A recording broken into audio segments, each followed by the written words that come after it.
hang tight for just one more minute. We just need to set up a second screen in here is all, so I can see what you guys are saying. And then we're going to get this all done. We're going to get all your questions answered. I think one of the first ones that I saw in the feed was from Luis with questions about interest in getting started as a sound designer. Yep. You can actually have it up, just mute it. Oh, okay. Yeah, it's cool. Just looping through itself. Okay, cool. And what to do to get started as a sound designer? Like, what would I recommend, et cetera, et cetera?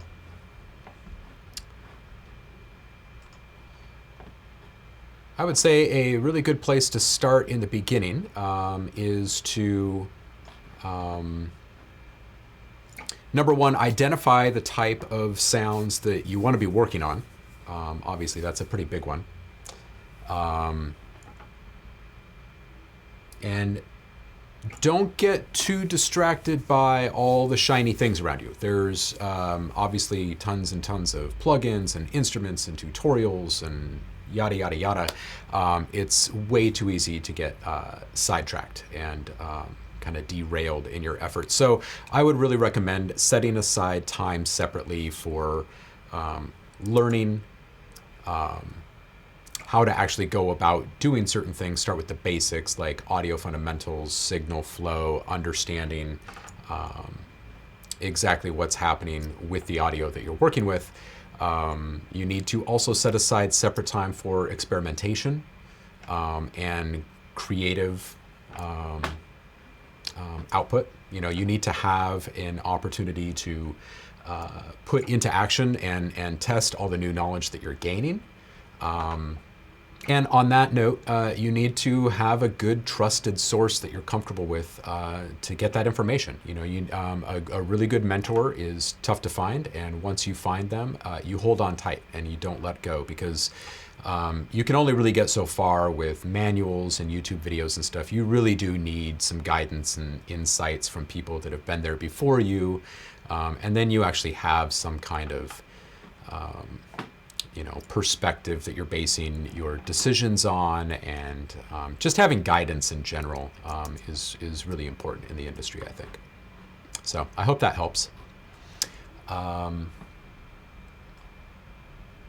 right, so since we actually started a second chat, I don't remember all of the questions that were up there. I remember seeing one about what kind of processing tricks do you use to make sounds fatter? I think I saw a chorus and distortion and something else inside of that question.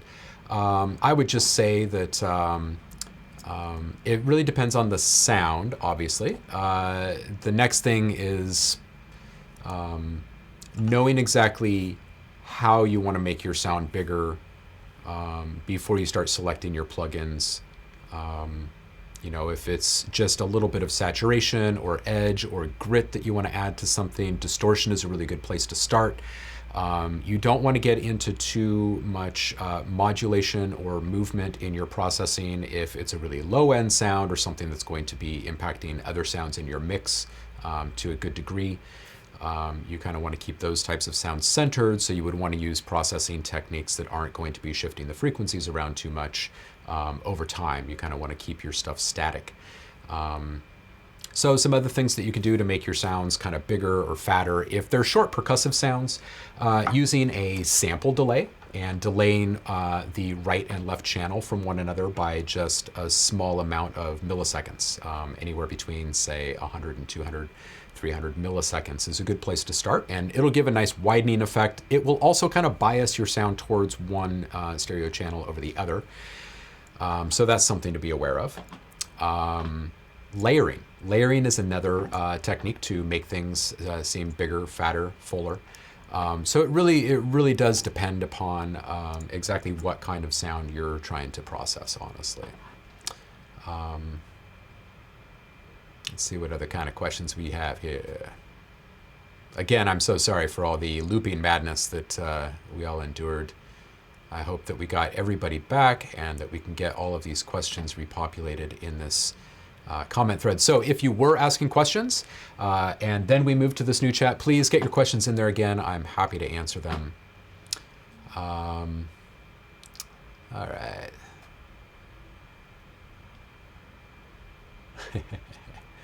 Some good comments here. Kick drum. Airborne, are you asking about how to make kick drums, or what do we use when making kick drums? I'll try and field that one pretty quickly. If you're trying to synthesize them and you are shaping it through envelopes controlling your amp envelope, I would say actually try shaping your sound through a filter instead. It'll give you a bit more control over the frequency content. And not affect your overall loudness presence as much. It's a really nice way to shape. And you'll also want to probably layer some stuff. You want to make sure that you've got a really nice balance between your lows, mids, and highs. And you need a really sharp transient attack in the very beginning of the sound. And if that is something that you're having a hard time doing through synthesis, bounce whatever you have from your synth out to audio and layer some kind of sharp, high frequency tick with it, and then just merge those files, flatten them, bounce them together, however your workflow goes in your DAW. Anything that will help get that initial strike of the sound to have a higher signal peak. That's really what it comes down to, is signals and the shapes of signals. And you just want a really strong signal peak at the beginning of your sound. If that was not what your question about kick drums was, please let me know and we'll jump back to it. Stony Musique, welcome, girl. Good to see you here. What is the best synth for beginners? Now that is a loaded question. My goodness. Wow, that's a really tough question to answer. I would definitely recommend starting with a subtractive synth over any other kind of synthesis. Anything else is going to require knowledge of parameters and terminology and tools that are commonly found inside of subtractive synths. So it's good to at least get that baseline knowledge from a subtractive synth before you jump into the deep end of the pool, so to speak. But a couple of examples of subtractive synths. If you're an Ableton user, there's a synth called Analog in your DAW. If you are a Logic user, there's something called the ES1, the ES2.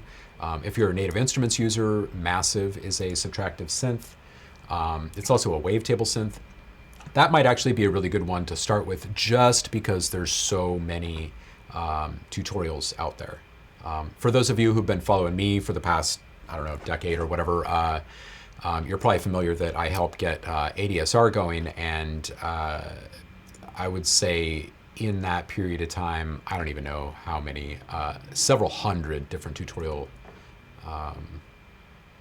for Massive went up just from me alone. And I know that during that same 5-year period of time, there were dozens and dozens of people putting out really good stuff, and it's only gotten bigger from there. So Massive might be a really good one to start with. Hope that helps answer that question.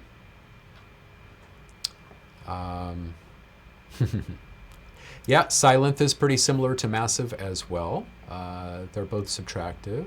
They're both wavetable. And don't forget Serum, of course. Now, Serum is both advanced and good for entry-level folks because it's very visual.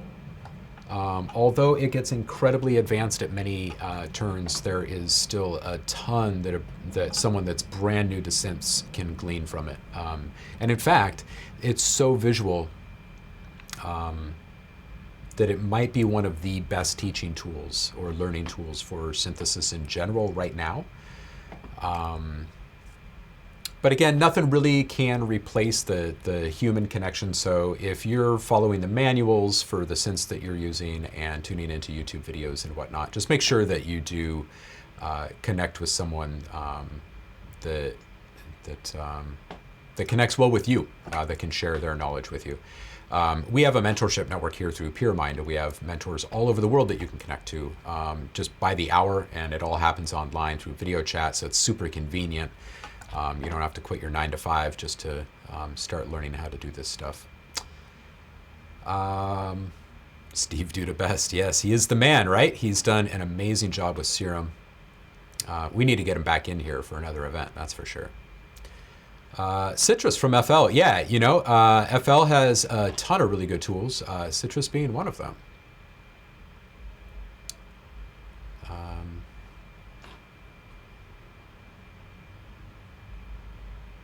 Let's see here. Sausage and Sound Goodizer. Not sure if that was just a shout out for those plugins or if you had questions about them. Yeah, distortion and saturation plugins, there's a ton of them. I'd say Sausage Fattener is one of the most used. It may not be the best, but it's certainly one of the most accessible plugins for people. Play Ocean Man. Big Sound, Vengeance samples. Is this a question of who else has big sounds? Or how do they get the big sounds with the Vengeance samples? You know, big sounds and quality samples, it really comes down to workflow and understanding the tools that you're using, understanding the goals that you're trying to achieve, treating your audio well from beginning to end. It's just like cooking, folks. If you start with really crummy ingredients, the best dish you can possibly achieve is mediocre at best. But if you start with the best ingredients in the world, chances are you could end up with a really good high quality meal, as long as you don't screw it up along the way, right? So, you know, it starts with the very beginning. How are you capturing your sound if this is a real world sound that's being recorded and then later processed? So mic selection, the room that you're in, the room treatment that's in that space. If it's a synthesized sound, or some kind of a hybrid sound, making sure that you're paying close attention to the frequency content from the very beginning, that your shaping is on point. And again, once you move into the processing phase of the sound design process, that you're not going overboard. Knowing when to stop is probably the most important skill to master after you get your basics down, because you can always do more. You need to know when to stop, and I think a lot of that has to do with achieving a really big sound and delivering high quality sounds. What kind of sound design are we going to learn? Basic sounds, movie sounds, whatever you like. You can ask any kind of questions. I can help you with all of it. Let's make a big 808 with big impact. Okay, well, 808s are pretty simple, honestly. They're based in sine waves. So let me just move over to my desktop here. And I don't know that we really need to go with one tool over another. So we'll just stick with Serum here. Make sure I have audio going. And I'll just initialize this patch. And really, it's just about picking the right waveform initially. So the reason why we're going to pick a sine wave is because 808s were made with sine waves. That's what Roland was rolling with in the 808 drum machine. So there's a couple things to keep in mind here. Since you're not making a traditional three-part kick, and by three-part I mean body, beater, and impact, or click. However you like to frame that. With the 808s, it was actually pretty simple. You really just kind of had a volume envelope that you had to manage. So we're going to first make a pluck shape, and you're also going to want to make sure that your release is up a little bit because 808s tend to ring out a bit. And we're already almost there. You just have to make sure that your sustain is all the way down, that your attack is very short. If you're getting a click from your attack, you want to bring it up just a little bit. And if you're getting a click from your release, you want to bring that up just a little bit. Everything else is about the decay at that point. And of course, the curve. You know, you need to adjust the curve to get exactly the right delivery for your sound. So this is actually pretty close, right? You make a simple single voice sine wave. I would take down the random amount or do a hard sync on your oscillator that's rendering that sine wave. It varies just a little bit, the terminology that you use from one synth to the next, but that's really all you need to do. Make sure that you have a very sharp transient attack.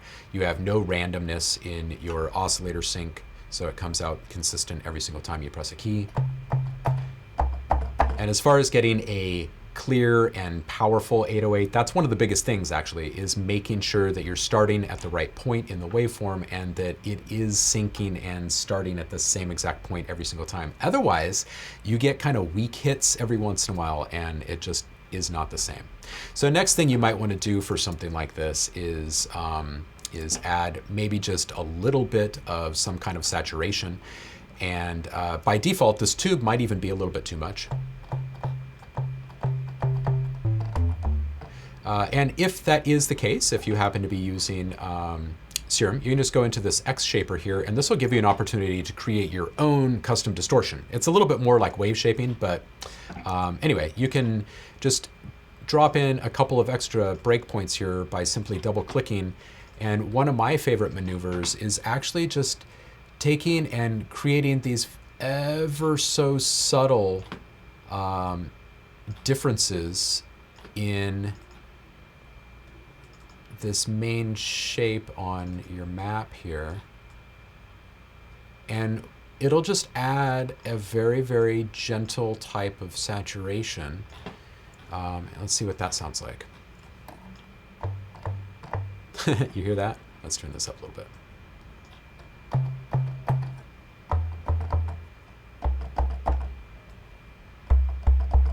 So whenever you're applying any kind of processing, really, but specifically with effects, and it's supremely important with reverb more than anything else. But with things like distortion, I feel it's just about as important, and that is to listen to the effect first.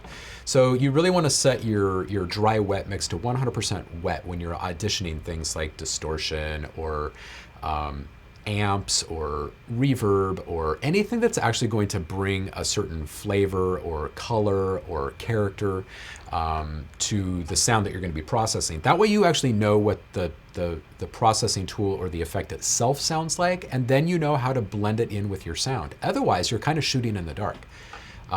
So once you know what it sounds like, obviously that's way too much, we just dial this way back and make sure that you do it subtly.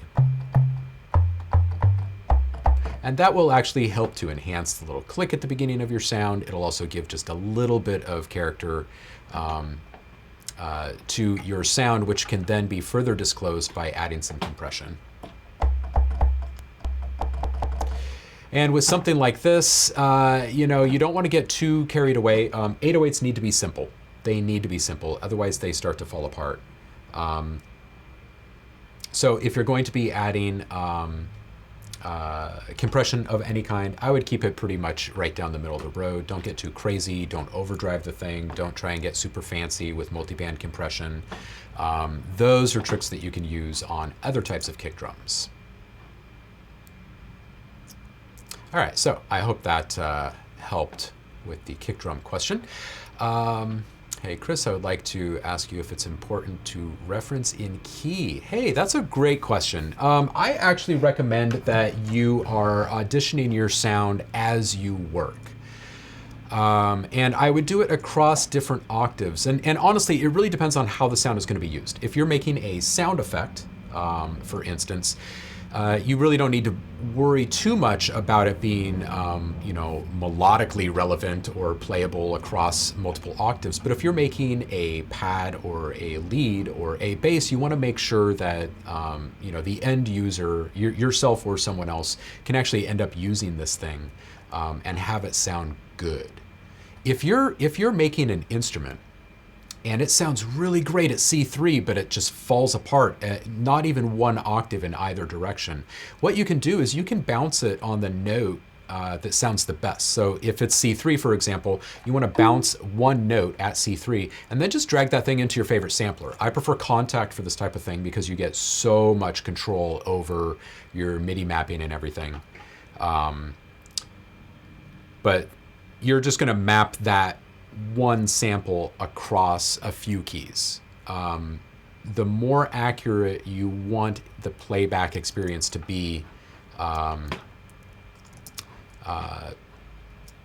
the more meticulous you want to be about your key mapping. So, for instance, if it's going to be a lead synth and the sound gets dragged into Contact and you put it on C3 and you map it out across an entire octave and you go to play that instrument and it starts to sound a little wonky, say 5, 6 keys up, then you're going to need to make sure that you're not mapping it across more than, say, 3 to 5 keys at a time.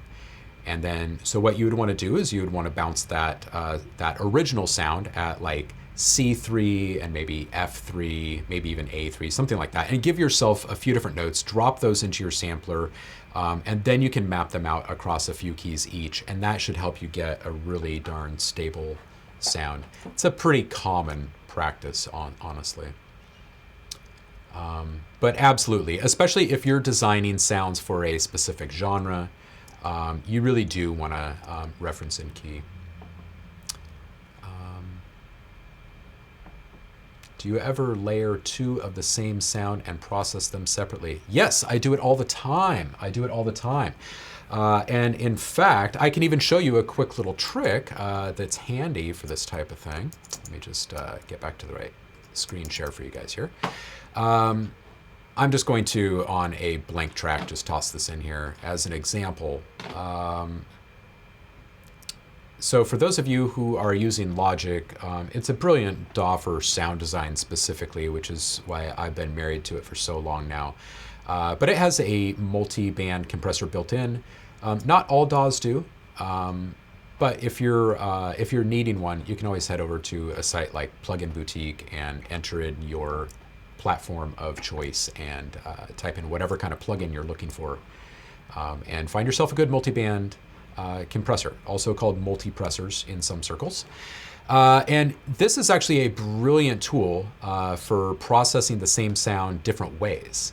And what you can do is you can send your sound to a few different auxiliary tracks, and on each one of those auxiliary tracks, you can toss a multi-band compressor on there.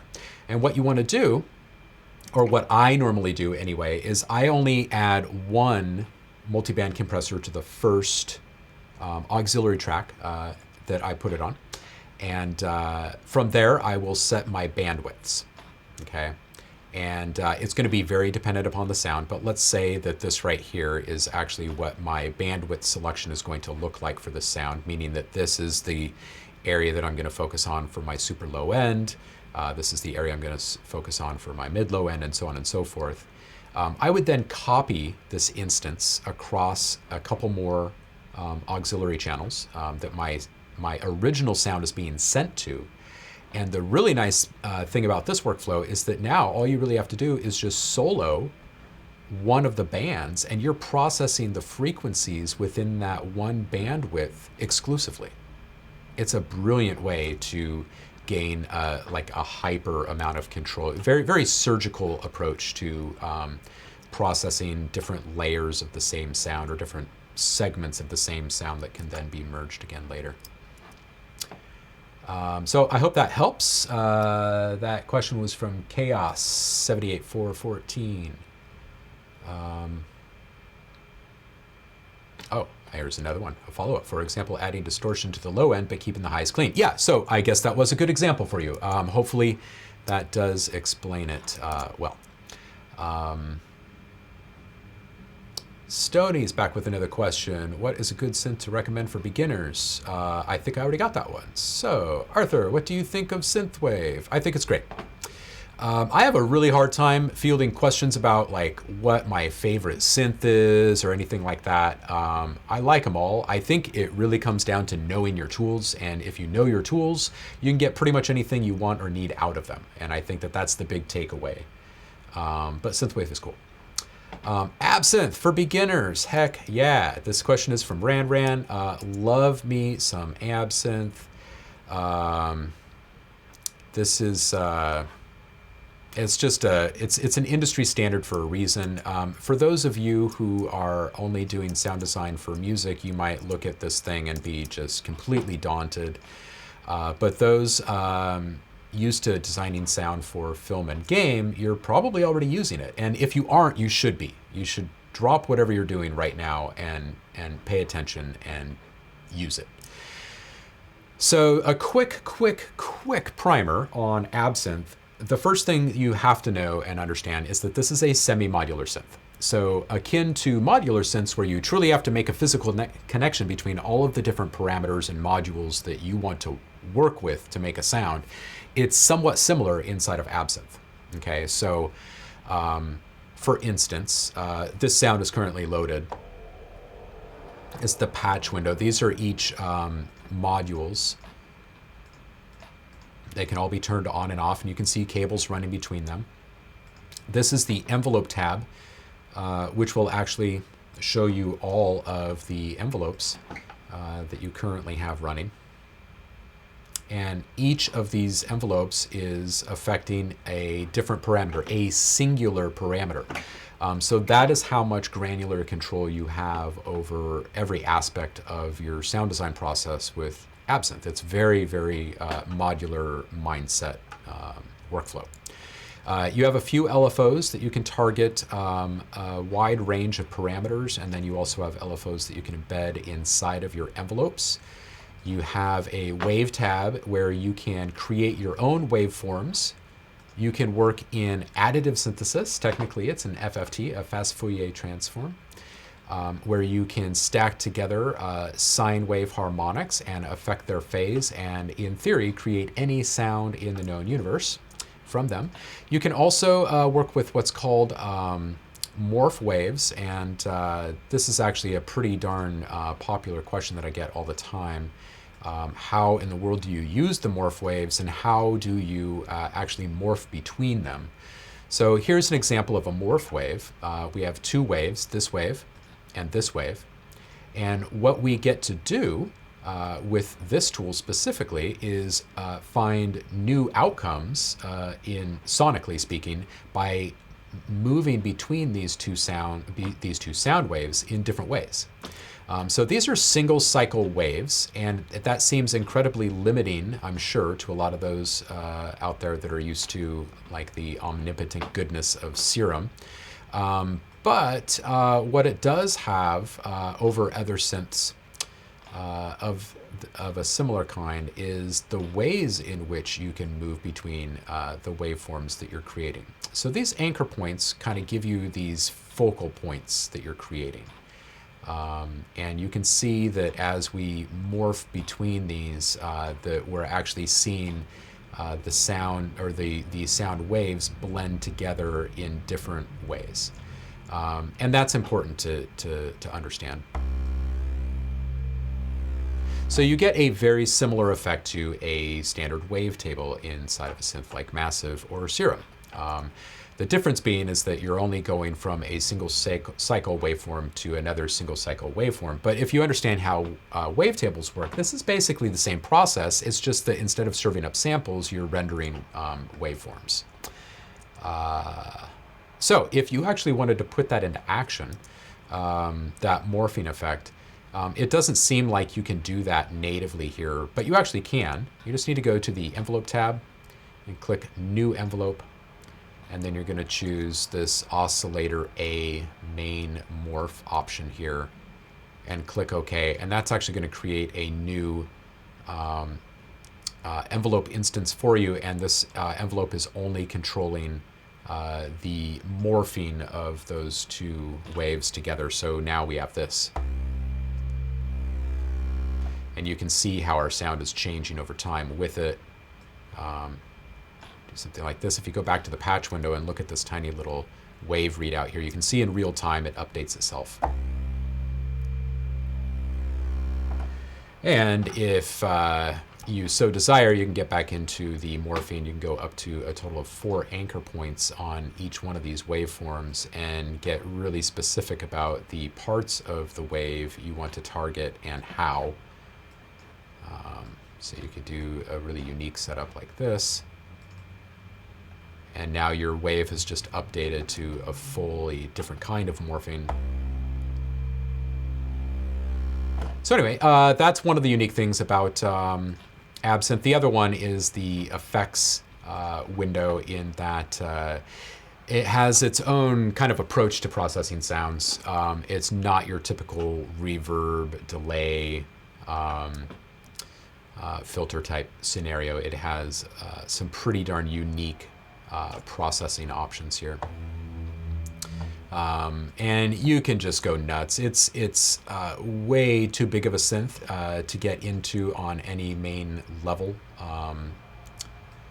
in a quick little conversation like this. But it's absolutely worth checking out. Hope that gave you at least a little bit of info of what you might expect from Absinthe. And if your question had anything to do with, is it for beginners? It actually is. If you get started with it early on in your learning process, you can actually accomplish just a ton with Absinthe. It's basically unstoppable once you get to a point with it. Faye, what up, Bryson? How you doing, my man? Hope you're doing well, enjoying a break. Luis, oh, I should change my screen sharing here so you guys don't get the endless tunnel of repeating imagery. Hi, Chris. Looks right now. My question was if there's any tips for start as a sound designer freelance. Yeah, and I think I did answer that for you, Luis. I hope that you were around in the room here when I was talking about it. Again, finding a really good mentor is a great place to start because tutorials can only really get you so far. Manuals can only get you so far. Because the process is very situational and subjective, and it's really good to have expertise and insight available to you from someone that you can turn to regularly, consistently, and trust their opinions and knowledge. And as far as the freelance side of things, if you're doing any work like this and you don't have freelance profiles up online right now, you're doing something wrong. You're cheating yourself out of opportunities. I'm not saying that you're going to get rich tomorrow by answering help wanted ads online or by trying to do these one-off, 2 or 3 second sound bites that are going to sell for like $2 a piece. But what you are doing is you're building an online presence and you're building a portfolio, and these things are supremely important. I cannot stress the importance of these things enough. You have to have a strong online presence. One of the nice things about the freelance world and the idea of online portfolios in general, especially in the sound design world, is that you can be anyone you want. Right? You can be anything or anyone that you want to be. Just like with music, you can have your own artist name and you can have any kind of persona on stage that you want. And the same is true for sound design. So you can have separate profiles and portfolios for your video game sound design or for your deep house music sound design or your dubstep sound design or whatever. You can become very specific in your approach with these things. And then you can start building a dedicated audience to that one niche that you're filling rather than trying to meet the needs or wants or expectations of the masses, which is pretty near impossible with a single profile. So I hope that helps, Luis. Airborne. I know about kick drums, just keep them short and punchy. Microtonic by Sonic Charge is great VST that has kicks in it. Absolutely. Thank you, Pyramind. You are welcome. What is a proper workflow working with physical synthesis like collision or tension? Either I get no sound or I get a sound that could blow up my eardrums, lol. Yeah, good point. Okay, so whenever working with any kind of synthesis that you're not completely familiar with, like soup to nuts, A through Z, I would almost always recommend just putting a limiter on your master out, turn down your volume just a little bit, and take breaks. That way you're not blowing out your ears, you're not blowing out your speakers, you're maintaining some perspective, and you're not getting frustrated because frustration oftentimes leads to some pretty poor decision making and just twisting and turning things randomly. But specifically with physical synthesis and with collision and tension, which are both made by AAS, Applied Acoustics Systems, they're great. They may be the best player in the game right now for physical synthesis, I think. You just need to make sure that you're not starting with extreme settings. That's going to be the biggest thing. Choosing the right source material and making sure that you don't have too extreme settings, I think, are your biggest allies in starting and not getting too carried away, audibly speaking. And there's this idea that physical synthesis is really only capable of doing, like drum sounds or modeling real world physical instruments, but it's absolutely not true. You can make haunting, ethereal soundscapes with them and everything in between. Absolutely follow the best practice of putting a limiter on, though. If you have specific questions about like certain parameters or something, email Pepin. I am happy to answer those for you. I hope that helped at least a little bit in regards to how to not get your ears blown out. You got to protect those things. How to balance creative sound design, making something new versus technical functional sound design. Like, how do you do your workflow so that you have time for both? This is a fantastic question. I could probably talk about this for half a day with you, honestly. The quick and easy answer is to say separate sessions. Separate sessions. You also have to be simultaneously brutally honest with yourself. If you're working on something and it starts to go in a direction that either it wasn't supposed to and you're going to go down a rabbit hole, or that it's going in a direction that just doesn't sound good and you're somehow believing or making yourself believe that you're going to save this somehow, just stop. Just stop. Like right in that moment, click save and move on. Get away from whatever you were doing. It's going to stop that moment in time. You can regroup and then you can get back into it. As far as moving between technical versus creative and being able to work on something new versus working on something that you need, this is one of those things that can be a struggle for the remainder of your career if you don't get a wrangle on it now. So oftentimes what I'll do is I will set time limits. I use version control like mad. If I have ideas that I stumble into in the middle of something that is time sensitive, I make a note of it. I save it and I make a note of it, and I'm going to come back with it or to it. And the way I know I'm going to come back to it is I send myself an email at that moment in time, and I just copy and paste the notes that I wrote in my DAW on that track over to that email, and I hit send right there in the moment, and then I turn off that track. Sometimes I will even save a separate version of the project that I'm working on and toss it up in like a Google Drive or a Dropbox or something like that and set a reminder on it. You have to keep those things separate. You cannot draw such a hard line in the sand, though, that you say to yourself that every single time I'm working on a deadline, I can't innovate. Because that's ridiculous, right? You have to innovate and you have to experiment. So you have to provide yourself some flexibility. That's why I like the time limitations.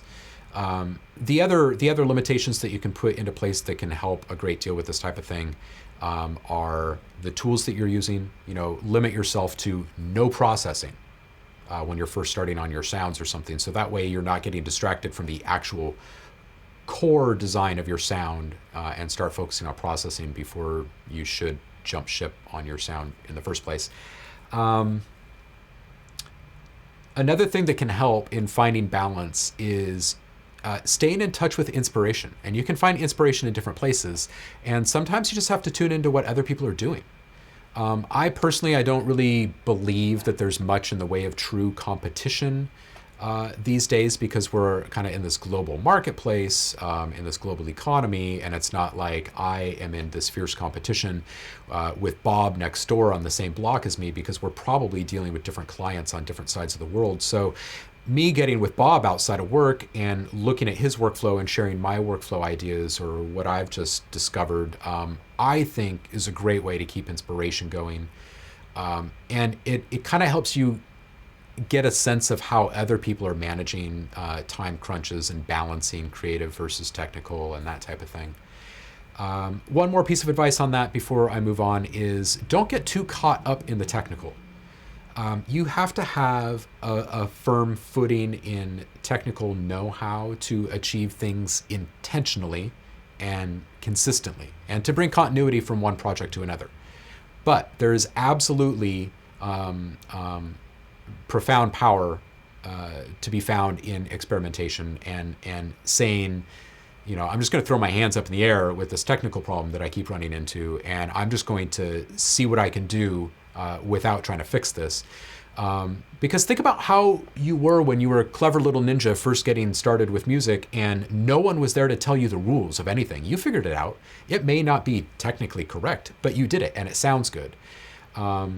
And that actually takes me to one of my main things with students in general is I lay out these ground rules in the very beginning, and the very first one is listen with your own ears first. Like, don't listen with someone else's ears first. You can get feedback from people and you can take input from people. It's good to.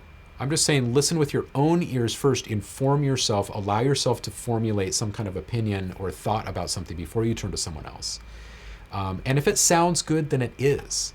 Because in the world of sound design, there are no rules. In the world of music, there's just so many rules in general once you start getting into the engineering side of things. But when you're talking about the creative process of music making, there are no rules. And the same thing applies to sound design in general. The only rule that matters every single time is, does it sound good? And that's it.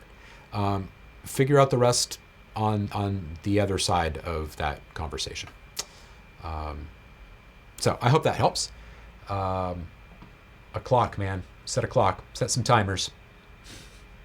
Oftentimes, it's the middle of the night when I really find my creative juices flowing most freely. So I'll do deadline work during the day and creative stuff in the middle of the night, if I can. How to balance... Oh, just did that one. What kind of synthesis is the best to learn as a beginner? Subtractive synthesis, hands down. Not going to even... try and balance that one with anything else. It's absolutely subtractive synthesis. And just to clarify something for everyone, subtractive synthesis just means that you're subtracting part of a signal in some way to alter the timbre of a sound. So if you have an oscillator and then you send your stuff to a filter and then you hear it because it's running through an amp after the filter, regardless of what's coming before or after that filter, because the filter's there, it's subtractive because the filter is subtracting content. It's attenuating frequencies in one way or another in most cases. I know that there are filters in some synths now that are just freaking nuts. They're just all sorts of wonky. But still, the underlying concept of subtractive synthesis is that we're dealing with attenuation, which is the opposite of accenting. It means the reduction of decibels. So start with that and then move on. And also, just to clarify, using more than one oscillator in adding oscillators in a subtractive synth, or any synth for that matter, is not additive synthesis. A lot of people are thinking that that is, and it's just simply not true. Additive synthesis is the addition of sine waves together. Ran, I like Stylus RMX. Me too, good stuff. Ableton's built-in VSTs are amazing, both analog and operator. Yeah, I think they are. I think they're good ones. Gus, Silent One is a good synth for starters too. Yeah, any subtractive synth. And you don't need to be, convinced by anyone or any video or anything. If you feel yourself naturally drawn to a tool, go to that tool. There might be a really good reason that you're feeling some kind of intuitive, intrinsic connection with that tool. I would absolutely say follow that.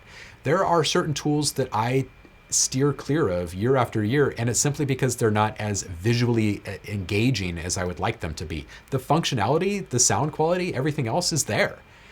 So, it's different things work for different people. So you have to follow your gut with these things. How would you start with recreating synth patches from existing songs? Been trying to recreate synth sound from Lamar. Didn't get that far. Okay, so deconstruction is important. It's not cheating. It's important.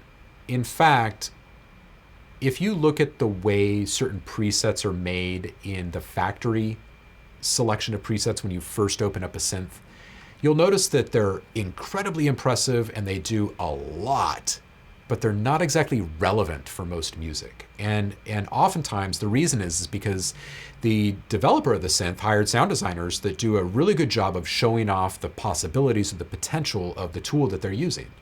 In this case, a synth.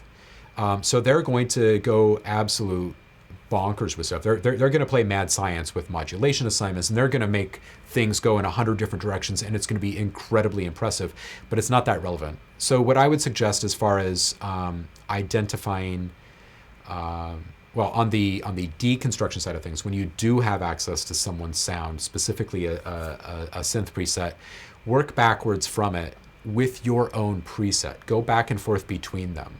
When you are able to recreate a similar effect, a similar result with a synth patch without going back to that original one, you know that you're starting to actually comprehend what's happening.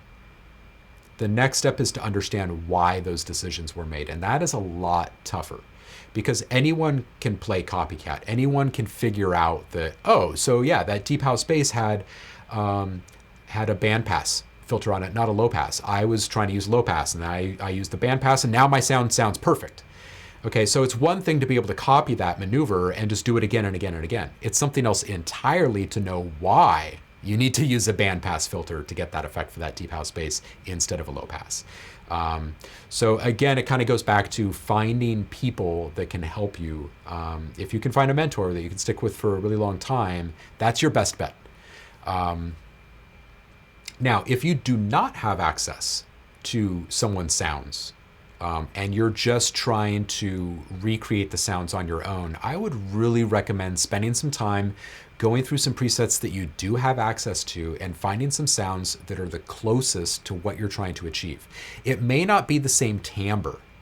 The biggest effort here initially is going to be in shaping, and then in the mechanics of the modulation and the change that happens over time, or in the delivery of your sound. Once you get those things dialed in, finding the right timbre isn't actually that difficult. You need to identify the right tool. You know, some sounds you can try to recreate for months at a time with a subtractive synth, and you're never going to get there if the sound was actually made in an FM synth. It's just probably not going to happen. You can get close, but you're never going to be so satisfied that you're going to call it good.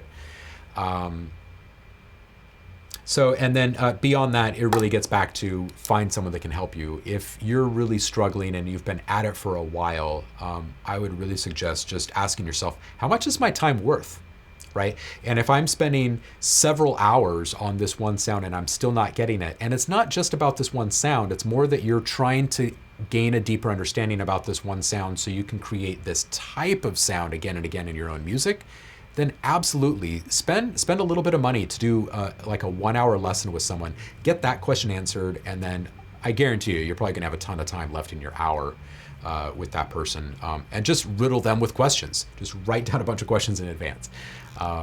It's a good way to go about doing this. I think Serum is the best beginner synth because you can dive into some advanced stuff without it feeling too overwhelming. That comment comes from Chaos 78414, and yeah, I would agree with that. I think it is a good learning tool. I'm not sure that it's the best in all ways, but I do believe that you're right about having access to advanced features. And the reason why I think that that's important is because you can grow with it over time, more so than, you know, dipping your toes into certain features or whatever, and you know, not feeling like you're too far away. I lost my track, or I lost my spot in this feed here, guys. Okay, found it.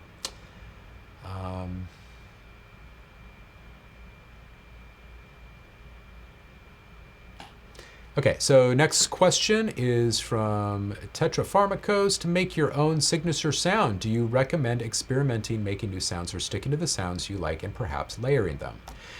I would say that the biggest part of developing your own sound is working on your own sounds from scratch and innovating your own workflows, because that's going to show that you understand how to use the tools that you're using. And that you like what you're getting out of them, and that you're perfecting that over time. It's that perfecting it over time. It's finding the mistakes or the things that you can improve upon over time, and then finding ways to actually accomplish the improvements that is going to get you to your signature sound. It's not copying other people. If you copy other people, you're figuring out other people's signature sounds. So I hope that helps. Serum, number 1. Yeah, it's pretty great. Tips on sitting characters in the mix, getting that clean and crisp sound where they separate and can take turns being front and center in the limelight. Absolutely. So let's talk about that. So I think a lot of people spend so much of their time concerned about the conflicts that can crop up in our EQs, and rightly so. Frequency, conflict, and competition is always going to haunt us in busy mixes. That said, it's not the only area of conflict that things can occur in. It could be in the stereo field. Like, let's take, for instance, a mix that has, say, 25 tracks in it, okay? And everything is panned right down the middle. It's not going to sound that great. You could have all of these sounds at their own specific little silos in the frequency range, and it's still not going to be super great because they're all in the same space in the stereo field. But as soon as you start to move those out, you're getting a little bit more clarity and separation and depth and power from all of them. So that's one thing, is to consider the fact that you're not just dealing with frequency and sharing frequency space, but you're also just sharing space in our perception of our environment as well, and how we're perceiving our sounds. Clean and crisp. Okay, so another way to help things stay clean and crisp is to keep them simple.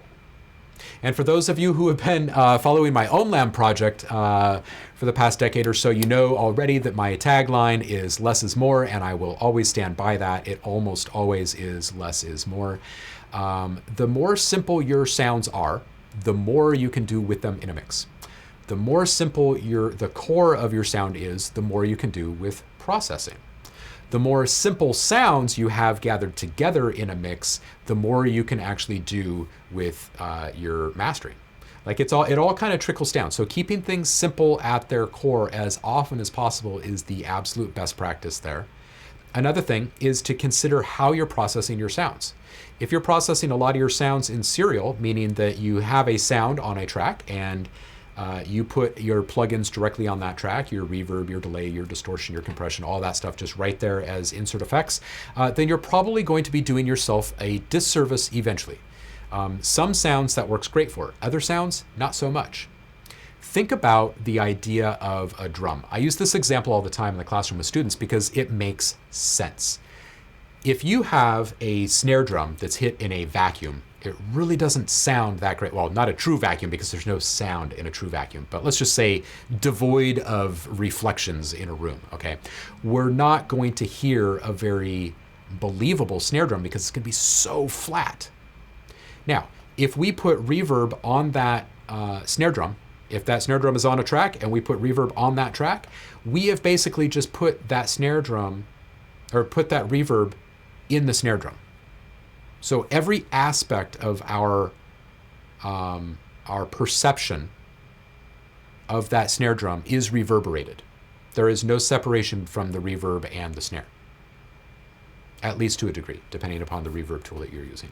But if you process your sound with reverb in parallel, meaning that you've sent your original sound out to an auxiliary channel, and on that auxiliary channel you have your reverb loaded, and then you can mix the reverb in with the original source sound, then you're going to maintain a really clean sound of your snare. The reverb can then be EQ'd separately. Like, you just gain so much more control. So just knowing when to process things in serial or parallel is another thing that's really going to help. One more thing that might help, depending upon what kind of projects you're working on, as far as helping things stay clean and clear and finding a way to help things take turns being front and center or whatever, besides the obvious like volume automation and panning automation, is consider using a different mode of mixing or mastering, like mid-side versus stereo.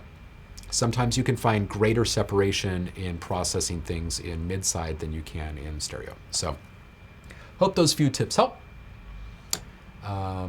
Again, that one came from DamnStraight68. Thank you for the question. Is this a Q&A, or will you design some sounds we can watch and hear? Yes, absolutely. If people have more, we can do more. I think I've only touched a couple of synths so far. So Serum is so versatile, so good. Yes, it is. It's good to start with a very simple and maybe even limited synth so you can master the basics first. I would agree with that. Said one, hi Chris, I'll be in your class this term. Oh, hey, well, welcome. Will you teach techniques on molecular in the class? It seems as though there are tons of possibilities for its use, but very little info on maximizing it. I'll tell you what, as tools come out from Native Instruments over the years, and with any developer, but specifically Native Instruments, in the complete collection, there are so many tools, and they release more every single year. So it gets harder and harder for people to take the time, justify the time, find the time to make tutorials and resources for these types of tools. Will we be looking at molecular specifically as a tool in class as part of the curriculum? Maybe not. But now that I know that's of interest of you, mention it in class and we'll open it up. We'll take a look. It's a great tool. There are just so many tools that we could look at. Given the amount of time that we have in life, we just don't really have an opportunity to do it. So what I tend to stick to in the core curriculum is focusing on the different types of synthesis, the different formats for engaging with samplers, processing, signal flow, audio, waveforms. I guess you'll be seeing soon if you're going to be in the class. So I'll see you shortly. All right, next question. I mentioned them when you talked about making the sound and well mixed. I'm not sure what that's related to. Stephen Cameron. Hey, Stephen, another student. What would your first mentor session look like from someone who primarily uses presets and samples to getting into design? Honestly, I would probably start with asking, what is it about sound design that gets you excited, and what exactly are you wanting to do with sound design? Is it going to be for music or for film or for video game? So I can kind of get an idea of the types of tools that you might be interested in. And then of course, within that, there's obviously the big genre questions. If you're producing for music, making sounds for classical chamber music is going to be very, very different than working with sounds for, an EDM banger or something. And same goes for video games even, little platform or mobile games are totally different than the next issue of Halo or something. So I would then probably just move from that point into looking at the fundamentals, starting with the idea of what an oscillator is, how we perceive sound, what modulation is, which is time or change over time, and how we control that change over time with different tools like envelopes and LFOs. And then we can just kind of take it in baby steps from there. I think that that's the best way for most people to get started that have really only ever been using presets and samples and want to take it a step further to start making their own stuff. And then, of course, there's challenges. Like, there's got to be some homework challenges, because if you're not putting your new knowledge to use outside of the sessions that you have with me, then you're probably not growing in the ways that you could. And that's what I would really want to see from you, being a mentor to you, is that you're actually coming back from the time between our sessions with new discoveries. Because I'll tell you what, I don't want to take lessons from someone to end up sounding like them, whether it's music or otherwise. And I really hope that my students don't want to just simply emulate me. I hope that what they want is to get all of the answers from me that they need to make their own decisions and have their own true innovative sound. So,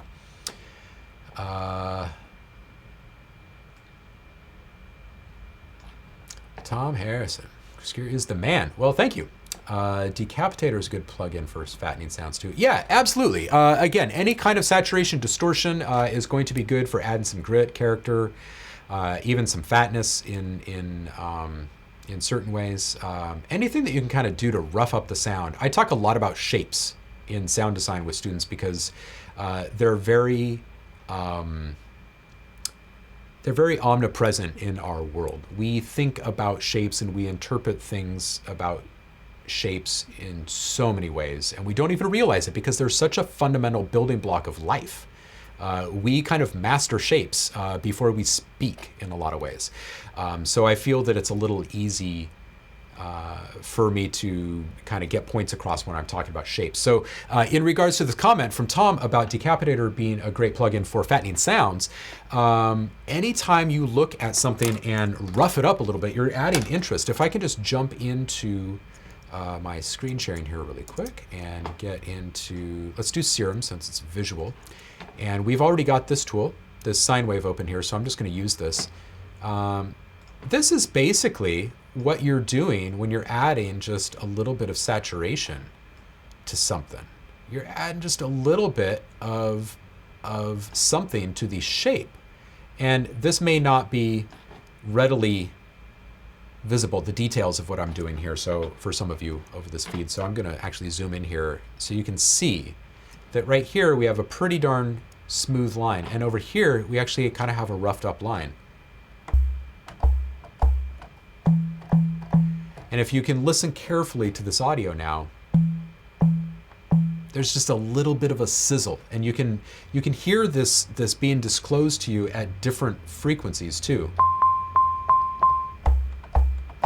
And when you go way low in an oscillation cycle, what that means is that the rate of oscillation is going slower, so more of the change over time is being heard. So if you really want to get an idea of the type of grit or flavor or character or noise or whatever it is that you're adding to a sound is, go really low, because you can actually hear the effect slowed down and you can tell pretty clearly if it's the effect that you're actually going for. And then you can go back up in an octave or two and kind of audition it in the range that you're actually going to be using that sound in real life.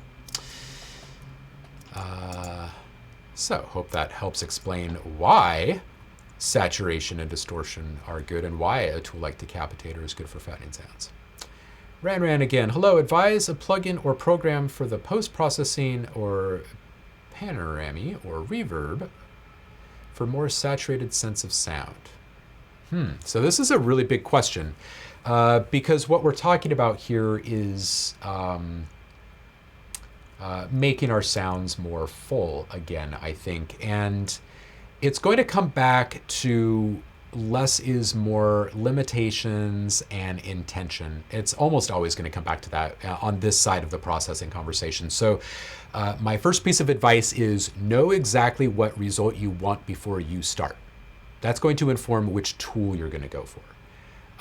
And then the type of sound that you're working with is also going to inform how you use that tool to achieve the result that you're trying to get at. So it's tough to say, you know, give me a plugin or a program that I can use for this type of stuff. For reverb, I really love and adore Space Designer inside of Logic. It's pretty tough to beat. You can drop your own IR files in there. It's super customizable.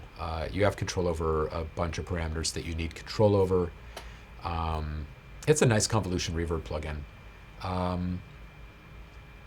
What else do I like for, you know, Sound Toys makes some really, really good stuff. Echo Boy is a good one, you know, for dealing with space. And another thing that I like for the panorama or the spatialization of sound is the binaural panning option inside of Logic for those that aren't aware of it. Let's jump back in here. You could, if you wanted to,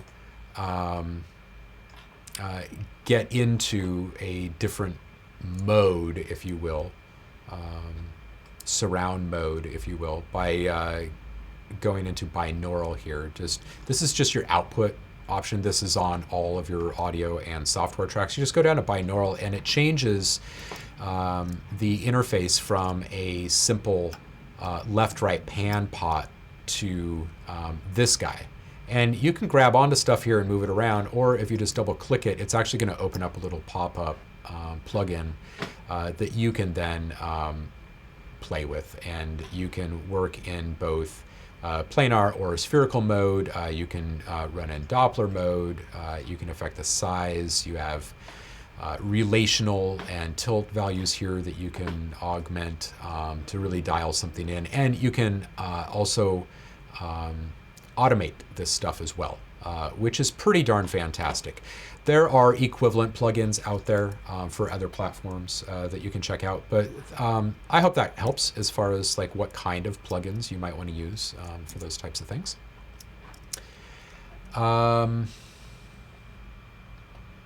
Tips and tricks to make a big low sub for bass and kick. Absolutely. The biggest thing to keep a handle on with making a big sub bass is to not get too crazy fancy or tricky with it. You need your sub to be mostly clear.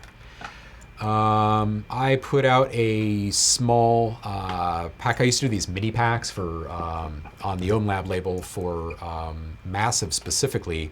And you get like 5 or 6 presets in one of these packs, and you would only be charged $2 for them, and they were just like highly relevant and useful. They're still around if you want to find them out there. There's one called Subgenres, and the reason I call this one out specifically is because it can give you a ton of insight into sub-bass sound design specifically, and just how extreme you can go or subtle you can go in any one direction with different waveform types and that type of thing. Different ways in which you can process sub-bass in general. But just to kind of give you an idea of what that might look like, let's just jump into a synth really quick. Let's switch it up. Let's go for Massive. Easiest way to start with something like this is to start with a sine. Let me just create a new sound here. Start with the sine.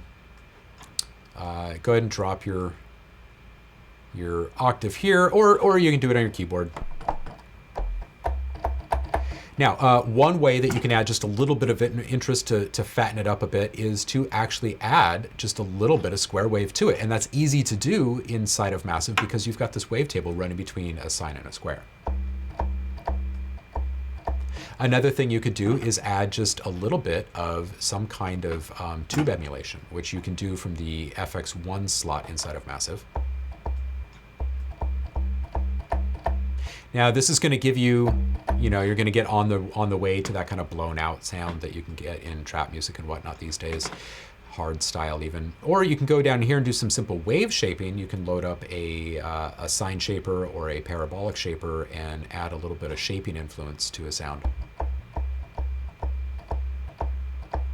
And that too is going to rough things up. If you're ever wondering what you're actually doing to the sounds as you're processing them, look.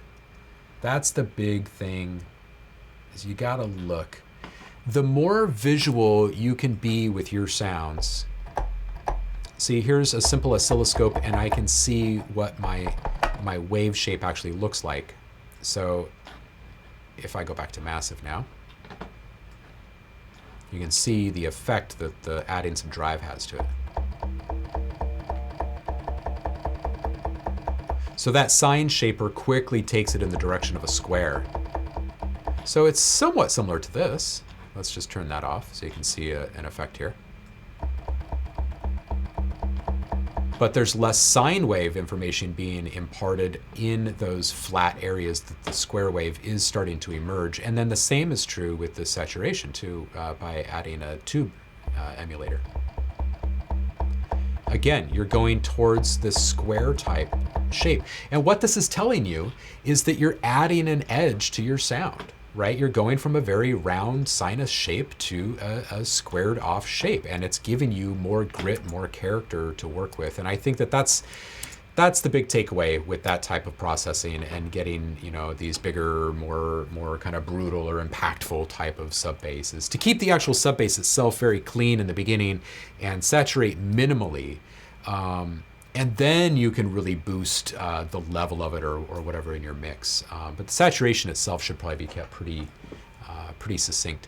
Now, you can also add your processing in bursts. Okay, you don't necessarily need to do it all in this like constant or linear fashion. You can absolutely put a modulator on one of those things, right? Like if we go back to Massive for just one more brief second here.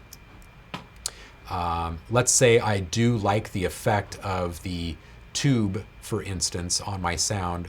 I could simply just toss an envelope on here and add that in a different way, right? Like I can make this just kind of like a pluck, and I can add a distortion punch to it, right? And so my sound itself, the sub bass itself, is allowed to resolve without all of that extra grit. Okay, so it's getting out of the way of the sound itself, and it's adding more interest initially. That can also help with the transient. And you do still need some kind of impact in a sub. It can't be too smooth. It can't be too smooth. Okay, so hope that helps. Not knowing when to stop is my biggest downfall. Thankfully, I render very often between processes. That is from Sounds by Sankus. Yeah, good man. Constantly save and bounce, right? Just constantly. Knowing when to stop is probably the biggest hurdle to get over for the rest of your life once you start feeling good with sound design. I really don't understand the term of OTT. How does it actually work? Okay, so this is just multiband compression. Done. Question answered. And in fact, when you look at Serum, I'll just change my screen back here. Going back to Serum for a second, if you go to the FX tab and you open up the compressor as it stands is a standard compressor. You click this tiny little checkbox here, multiband, boom. Now you have 3 different bandwidths to use. This is basically OTT. OTT is made by X4 Records, which is who makes Serum. So there you go. Now you can actually see what OTT is about, just in a more traditional interface for compressors. Hope that helps answer that question for you. Let's see what else we got. A sine wave without sustain and create a decay. I'm not sure exactly what that is speaking to, Nigel. I'm sorry. Hello from Norway. Hello, Ivar. I'm not sure how that's pronounced, but hello, and thank you for tuning in. Good to have you here. Add an LFO with a pitch master to have it start high, then drop low, possibly. A sine wave without sustain and create a decay. Add an LFO with a pitch master. Oh, I think I might understand what you're getting at here. Okay, I'm going to jump back into my screen sharing and we'll go back into a synth. Let's go back to Massive. We haven't given it any love lately. So I'm going to now just initiate this again. I think what Nigel is speaking to is that you can create a really nice kick drum by simply modulating the pitch parameter of something thusly. So let me just get over to a sine wave first, and you get something like this, right? Which is pretty darn close to exactly what we're after here. It's a pretty solid kick already, and all we've done is created a modulation curve that's basically just a pluck. It's a very basic pluck. In fact, if I was to put this up a few octaves, you could listen to it as a pluck. And it's just got a pitch bend on it. And if you listen really, really carefully to a lot of electronic kick drums, there's a pitch bend happening. And one of the really nice things that you get to benefit from in this approach is that it builds your own little transient click when you go down low. And you can hear that this right here is very close to the classic traditional 808 type of sound.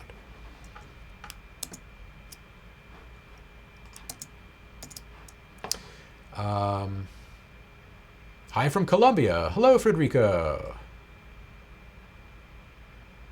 Hi from Slovenia, but now Chile. Vladimir, you get around. Thanks for stopping by, man. Thanks for making some time for us. Pyramind, I just want to say thank you for your great free live streams. You guys are cool. Thank you so much. How can I make a soft, nice pad with endless random movement? NIVSTs preferred. This is a brilliant question. And it's also some of my favorite sound design to do. Let's just stick here since we're already here. The key here is modulators modulating modulators. It really is. The other key in a tool like Massive is to take advantage of the advanced features in the most basic parameters. I'll explain that. For instance, you have a looping region inside of your sustain region if you simply turn it on inside of Massive. So let's start with just the envelope number 4, since that's our main amp envelope. Let's turn up our attack by a great deal. So we're already partway there with this sound. First, we're going to select a better wavetable so we have something nice to listen to. Maybe we will take an LFO and modulate through this. And we'll do it really, really slowly. And in fact, let's change this just a little bit. Let's change this to something a little more interesting maybe. Okay, so now we're moving very slowly through our sound. On our main amp envelope, let's turn on looping. And let's turn it on to infinity, since you said endless. And I'm just going to load a couple of different shapes here. And I'm going to move between them. But I'm not going to just move between them in a static way. I'm going to take another LFO, and I'm going to put that LFO on here, and we're going to morph between them. But that's not good enough, okay? That first LFO, 5, which is modulating the wavetable position of oscillator 1, I am now going to assign that as a controller to move between our original sine wave and a different wave. Let's choose something more interesting than one of these. So now it's going to influence the shape of our sine wave by this. We're never actually going to go fully into this, so it's going to keep it interesting. Now, the next thing we're going to do is we're going to toss yet another controller, and we'll change that to an LFO here in a second, here. And since this is happening so slowly, let's do something like this. So now the change in our wavetable position modulation is also changing our LFO 6. LFO 6 is controlling the morphing of our two wave shapes here in our endless loop in our sustain region. We go back here into this. This is now an LFO. We want to go into 6, and we're going to take our rate down on this. And we're already starting to get some interesting stuff happening here. Now we can take, go back to envelope 4. We can take envelope 7, since we're not using that right now.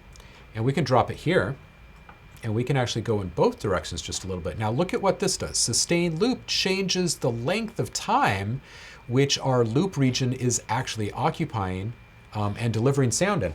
So now we're modulating through different modulators, which are all being modulated by other modulators, these couple of parameters that have a profound effect on giving the illusion of something that's constantly evolving without ever stopping. Now, of course, once you start to cream this out with some kind of big effect, I would actually put a delayed sync on here. I would move away from the traditional. Let's go with maybe a,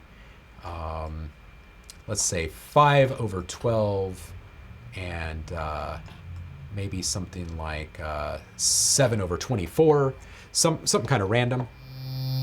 And what we're going to do here is we're going to add just a little bit of wet dry, and here that goes in before our reverb. So inside of our reverb, we are constantly growing. We can take our density down so we don't have quite as much definition put on each one of those decays or delayed signals that are running through it, but we can turn up our color to maintain additional character contrast.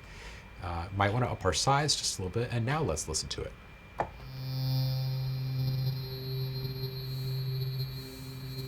That's pretty great. So next thing you could do is up the number of voices that you have, and you can add even more interest through a pitch cutoff. So let's start really low and say 0.15, say.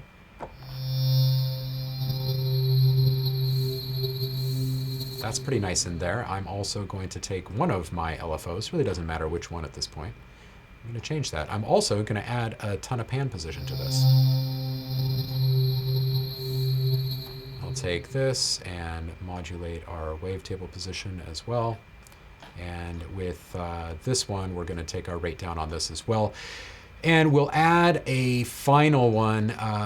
We'll change this to an LFO. We'll make our rate really high on this one, and we're going to use this to modulate between a couple of waveforms here. So now we just have something that's really quickly changing, and the rest are happening at such slow rates that it's going to be really hard to predict anything as we work. So I hope that that helps explain how you can get the kind of endless modulation or evolutionary kind of thing happening. It's all about modulating modulators with other modulators, and then affecting things like rate and frequency and time. So that way things just, they're unsynced from one another. Nothing is tethered to a BPM, and it becomes impossible to guess what's going to happen next.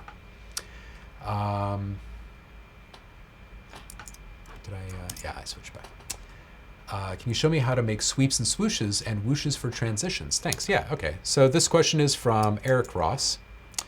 And Eric is looking for some whooshes, and it's actually really simple, man. Just depending upon exactly how you want to do it, we could start with just a simple noise whoosh, okay?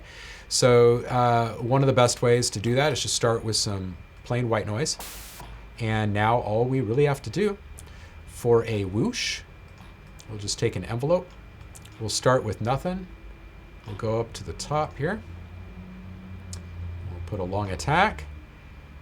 And the thing to keep in mind about sound design and modulation is that everything is shapes, especially with modulation. If you ever get lost with your modulation assignments or what you're trying to achieve, just imagine sound as a small car. And imagine your envelope or your LFO as the road that your car is traveling on. Okay? The longer and steeper the incline that your car is going on, the longer it's going to take to get up that hill. Right? And the quicker that drop off is on the other side, the quicker it's going to come down off the top of that hill, right? So if you want something to go up and come back down pretty evenly, you can keep their attack and decay times kind of in sync with one another. So right here, I have attack and decay at high noon on both of these parameters, and I have that tethered to, it's assigned to the amp knob of my white noise. So now I have this. Okay? That's a simple whoosh. You can extend that to be longer.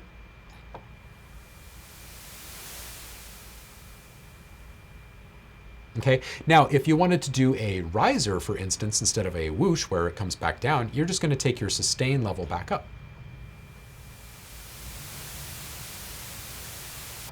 Okay, completely up. Or what you could do is you could take your decay all the way down. Either way will get you there. All you really need to do is to have some kind of an end, whether that end is at full volume or no volume.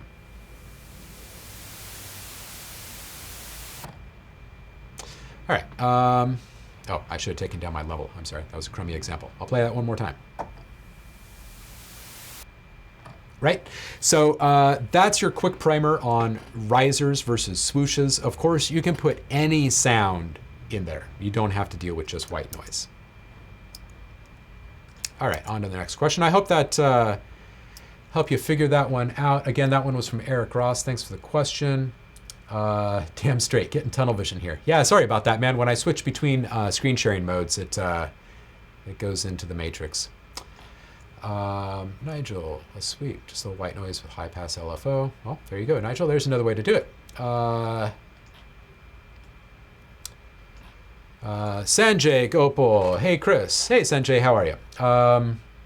How do I get the perfect blend between organic and electronic sounds in my arrangement, like Tipper? Hey, that is a fantastic question. And the answer is manyfold. So I will try to sum this up as succinctly as possible for the masses out there.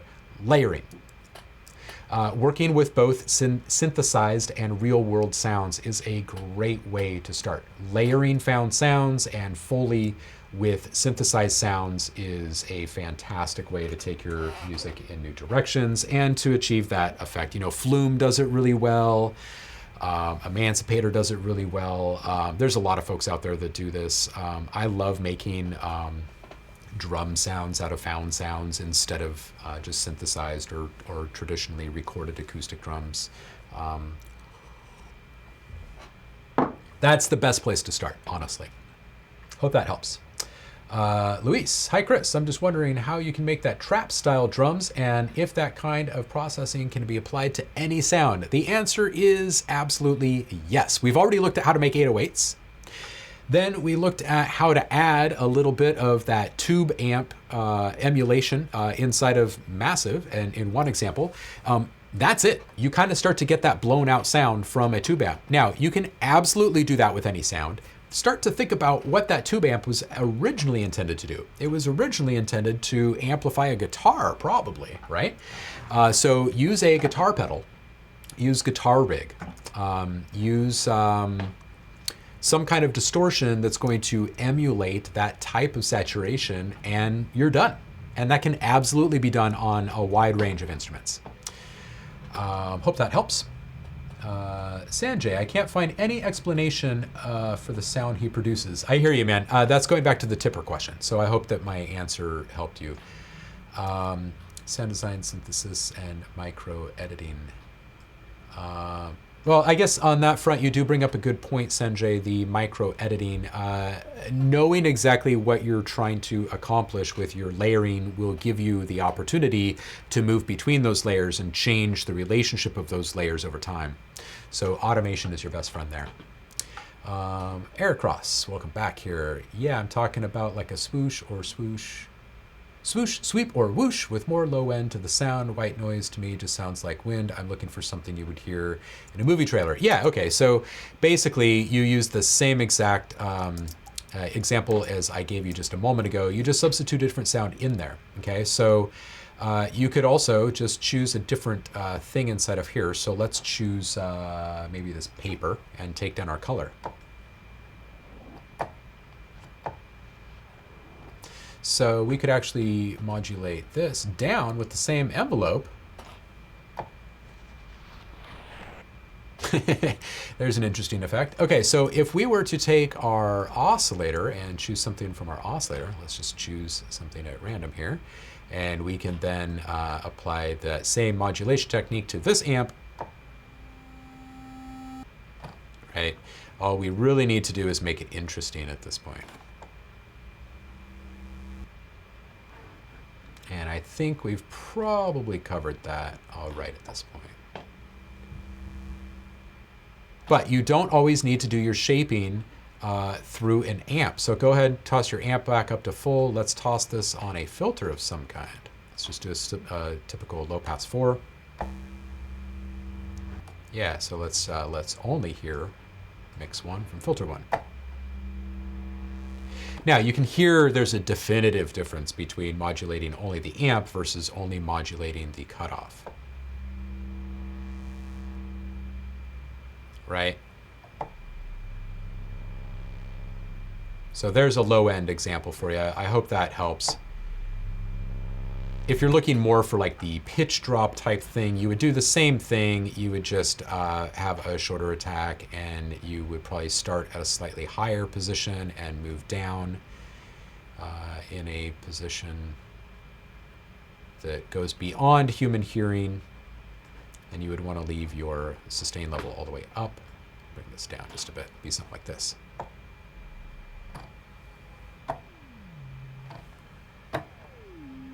It's very quiet. Let me just kill this filter. Sorry about that.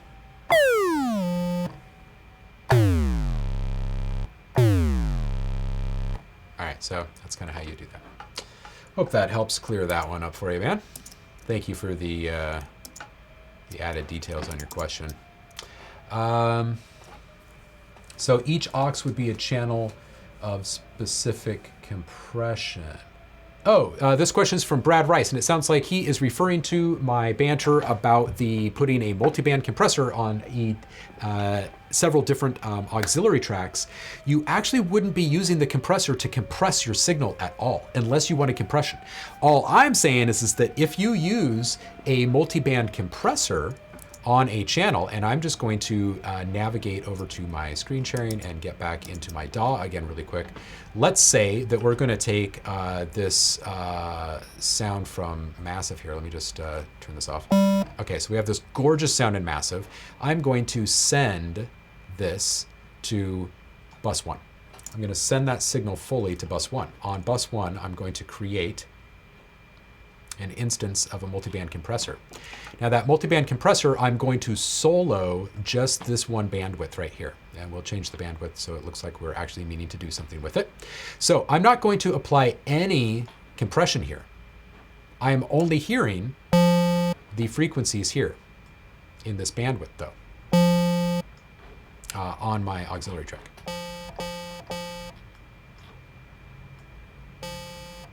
So I'm not hearing any of the low end. And the reason why that's an incredibly powerful processing tool is I can now load anything after that multiband compressor, like distortion, for instance, and we could put a nasty bit crusher on this thing.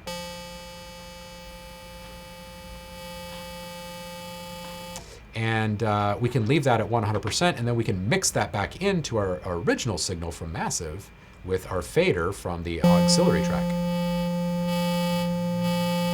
And that saturation, that distortion, the bit crushing that we were just adding is only it's only affecting that small band of frequencies. So that is what I was getting at. I'm sorry if I wasn't clear. It's a ninja maneuver that I've used for years, and I couldn't live without it at this point. So I hope you get a ton of use out of that one. Where did you buy that t-shirt? Delgado, great question. I used to live in Southeast Asia. This was actually purchased in an open air street market, which happened every night in my hood in Chiang Mai, Thailand. I've only ever seen it there. So book your ticket.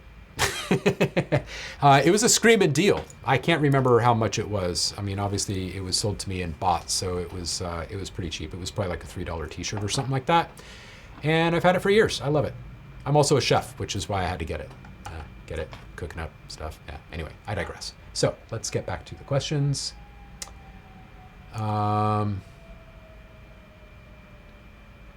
Dude, I love the multiband compressor trick. Wonder if I can solo bands in the stock multiband compressor of Ableton. You should be able to. If you can't, force the situation. I'm sure you can figure it out. If you can't, shoot me an email, chris@pyramind.com, or just book a mentorship session with me. We can spend an hour going over all sorts of crazy, awesome mixing maneuvers if you like. I'm happy to go through this stuff with you. I have no secrets, people. I have no secrets. I only have time limitations. Is FM8 a good FM synth? Yes, absolutely it is. This question is coming from Deepak Murthy, and absolutely it is. It's one of the best, hands down, ever in the history of all FM synths. Once you start to truly understand how it works and how to get the most out of it, you will use it for everything. It's amazing.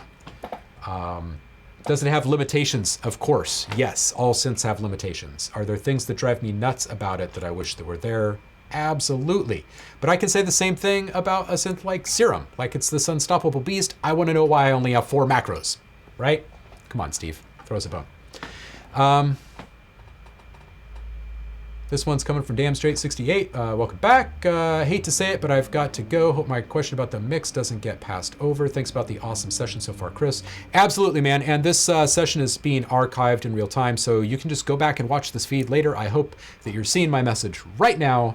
Thank you for the questions. Thanks for stopping by. I hope you have a good day.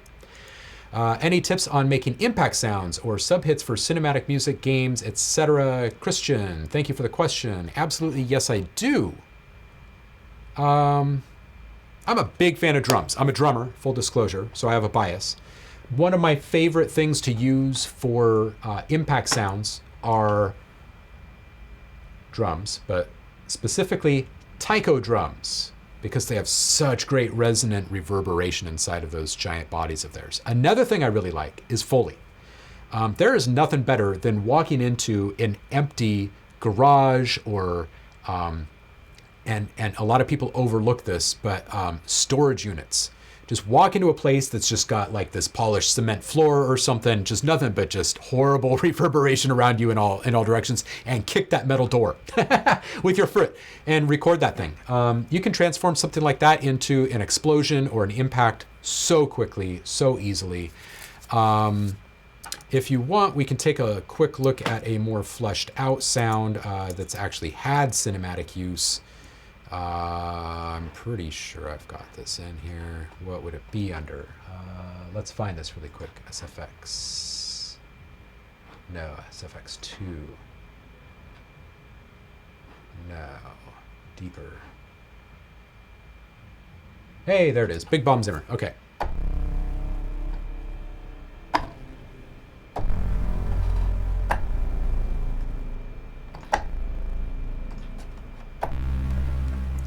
All right, so impacts. It's all about shape. Again, I know I'm going to beat the drum of shape again and again and again here, but really what you want is a sharp attack. You want a pretty short decay. You want to have something that's succinct and quick and impactful. It's going to cut through, and then you're going to cream that thing out with reverb. Now, ideally, you're going to know what kind of space this impact is going to be perceived in. I'm going to switch back to my face here really quick so I can make a point. You need your impacts to be heard and felt in some cases, okay? Our relational position, our relationship with sound is processed in our brains in about a dozen different ways in half a millisecond's time, it seems. And everything is running through filters. We don't even realize what's happening. Part of what we're doing when we're perceiving sounds is we're judging them. We're judging the believability of them. It goes into psychoacoustic theories that we can get into in sessions if you ever want to book something with me. But the idea here is that you got to have the right kind of reverb, the right pre-delay, you've got to have the right distance, you've got to have the right balance of early and late reflections and reverberation. You've got to EQ your reverb. You've got to figure out exactly how to saturate the signal that you're sending through that reverb. So it really depends. It really, really depends. If it's something synthetic, like the one that I just played you inside of Massive there for a second, you have a lot of creative flexibility because you're dealing with a sound that didn't exist a few seconds ago. So you get to conjure up whatever it's going to be. And that whole believability thing is going to be more about how you end up using it. It really is, because if you use it in a way that works well, then everybody loves it, right? It's all about the delivery at that point. But if you're going to be working with something starting from a found sound or a recorded sound, like a Foley hit, like someone kicking a garage door like I was talking about before, or perhaps slapping your hand on a table or recording a taiko drum, like those things, they really don't need a ton of anything. The kicking of the door, you're probably going to want to slow that down. So it stretches itself way out. And then you can just put a volume curve on that thing, some kind of envelope to shape the actual delivery of it, and then send that through reverb, right? So you just got to remember that an impact is not something that takes a long time, okay? An impact like that takes a long time, the only thing I can really think of is like a train wreck, right? And really that's a bunch of impacts again and again and again. An impact is actually a really short thing. And the reason why it rings out in our heads, and why we feel it for such a big period of time in our bodies when we're close to them, is because of the reverberation, the residual impact that it's having on us and our environment. Hope that helps. Same thing goes with subhits, by the way. Just make sure you're using a short pluck shape on your main shaping modulator, like an envelope or whatever, and then make sure that that's just ringing out with long release or reverb. Tip for Ableton users: with Max for Live, you can do DL LFO tool, which you can link with any parameter you want. Very handy when you get out of LFOs within a plugin. Absolutely. There's also something called LFO tool made by X4 Records, the same folks that make Serum and OTT, etc. There are also MIDI effects. MIDI effects can be used to shape things as well, because you can usually map MIDI effects to certain parameters within a plugin and automate things. Just a little pro tip there. Brad Rice, cool. Again, Absinthe. Haha, I see what you did there. Thanks for tuning in, Brad. Stephen Cameron again, welcome back. What would a very first... Oh, I already got that one, man. If you missed it, rewind, go back and take a look. I think I covered it pretty well. Nigel, 1337, I guess it all depends on what sounds you're after. Yes, it does. I'm not sure exactly what that is in relation to, but yes, it does. It always depends on the sound, whether it's EQ or compression or reverb or anything. Are you going to rock out with that maiden record in the window inception after this session? I might. Can we ask to recreate a certain sound? You can, although the session's getting very long in the tooth. We've already been at this for nearly a couple hours now, so that may have to wait for the next time. You can book a session with me. You can shoot me a message. We can handle it offline. I don't think he is even reading this chat. Yes, I am, Nigel. I'm reading every single one of them. Yes, it is a live Q&A, Arten.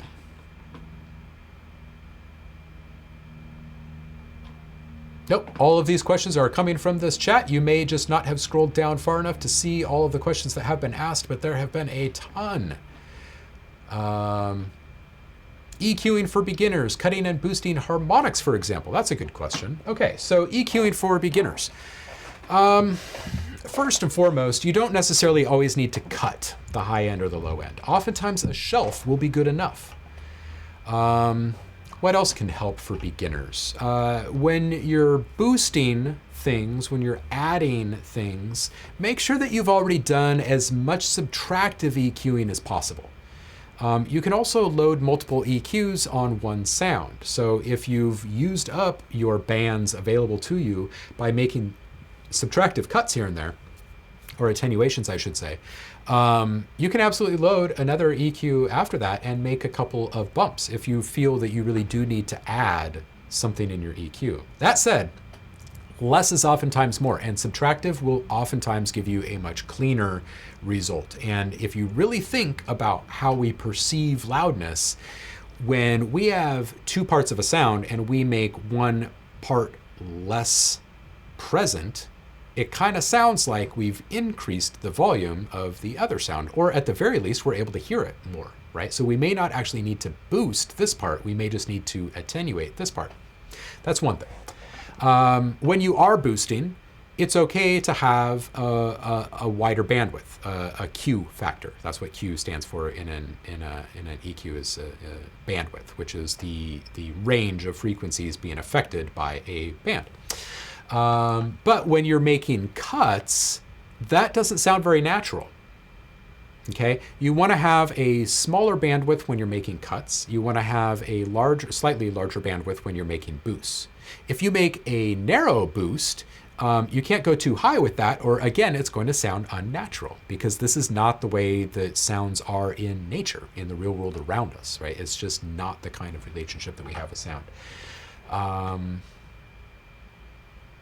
Okay, another thing for EQing is start with presets, look at the shape of the presets, then try and do it yourself.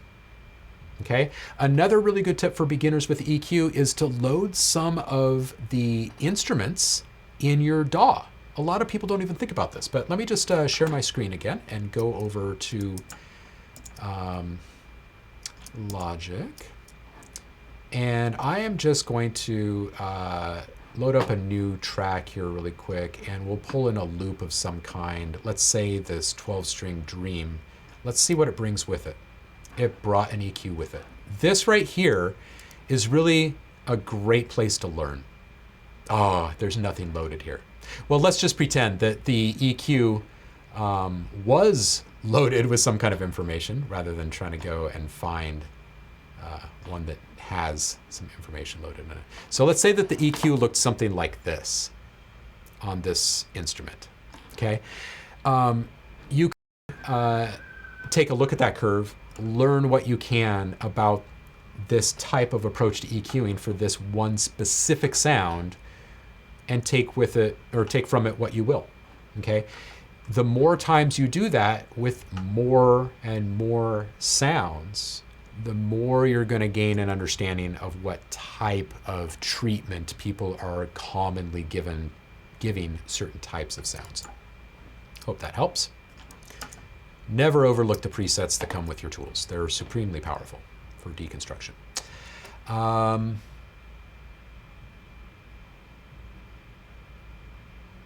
Any tips on certain frequencies that can become cluttered in a song and ways to avoid it? Yeah, absolutely. That's a great question. Okay, so if you think about how sound works and what actually makes up the timbre of a sound, we're talking about frequency presence here and activity in general. And if it's a low end sound, it still has activity in the mid range. It may not be very present, but it's there.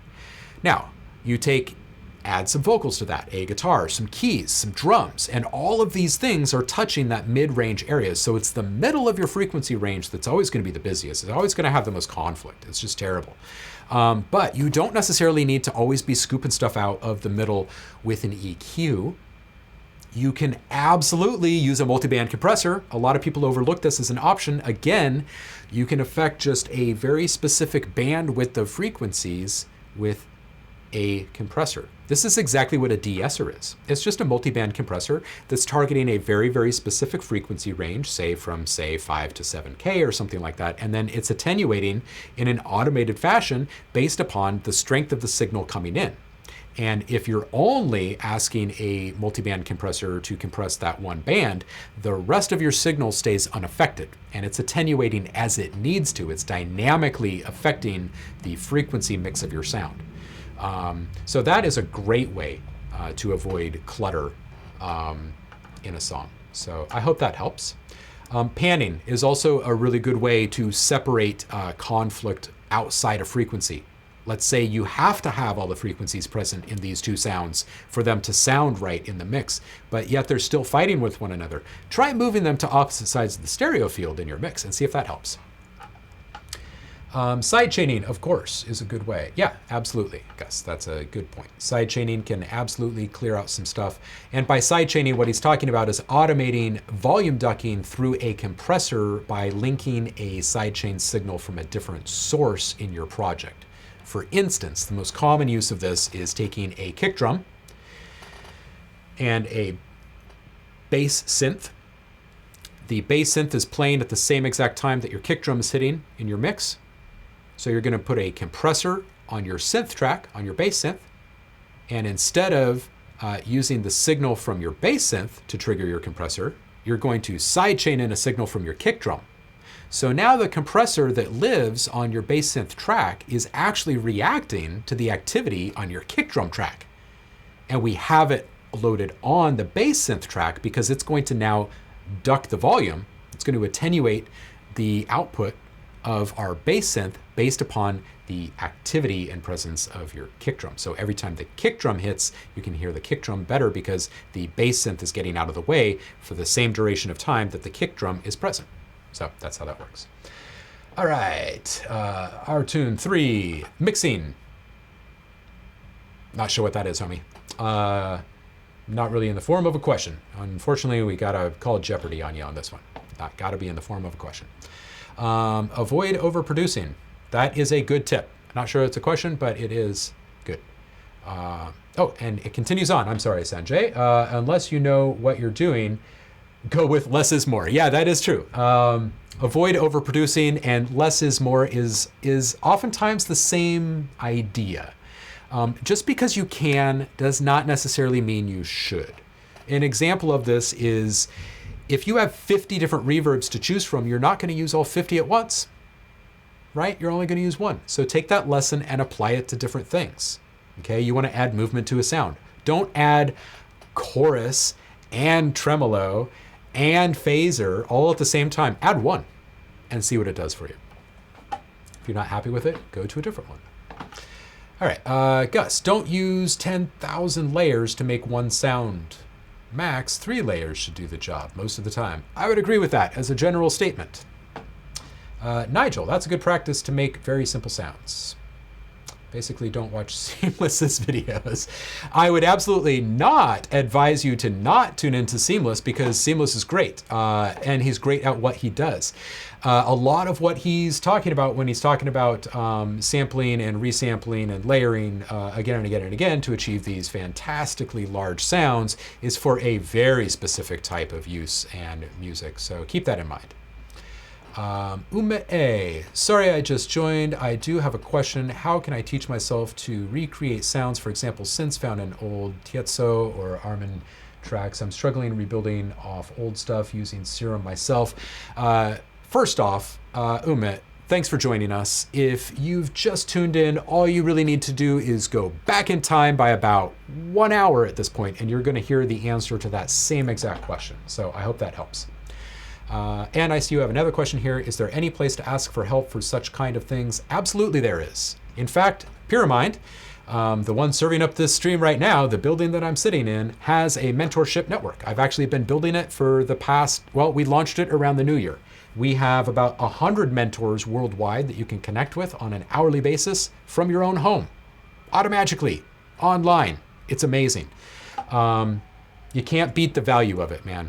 You really can't. I highly encourage everyone to book sessions with mentors as often as they possibly can, as long as it maintains relevancy and inspiration and encourages you to continue to chase your dreams and get closer to them every day. You're never really going to get as far as you want or need to from manuals or videos. You just can't ask them questions. And like I was saying earlier, everything is so situational and subjective in this side of the industry. You have to have insight. You have to have experience to be able to make judgment calls on the fly. Or else you just flounder and you start making these guesses, and guesses don't get you very many places quickly. Intention gets you there almost immediately. So the quickest way to get to intention is to get a mentor.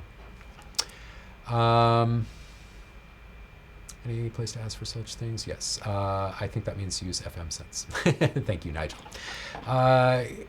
Gus, you train your ears on which waveforms you hear in specific sound. If you get to that, can you start recreating it? Yes, absolutely you can. And good question, Gus. You absolutely want to become intimately familiar with the basic waveforms. The basics being sawtooth, square, sine, and triangle. Here's something that can help you get started. A sine wave. Very smooth, very round. A triangle, very smooth, not quite as round, but close. The reason being is because there's no break in continuity. A sine wave is basically just a circle. And a diamond, or a triangle, is basically just a diamond. There's just this endless loop. But if you look at the very nature of a sine wave or a sawtooth wave, let's just flip over with our screen sharing here. And let's go with massive since it's easy to see these things. Let's go to an LFO tab here. Look at this. Okay, look at the start and end points of a sine wave. They're identical. There's no break in continuity. It's following it. But when you look at a square wave, it goes from 100 to 0 in an instant. There's no gradual change. Sawtooth, same thing.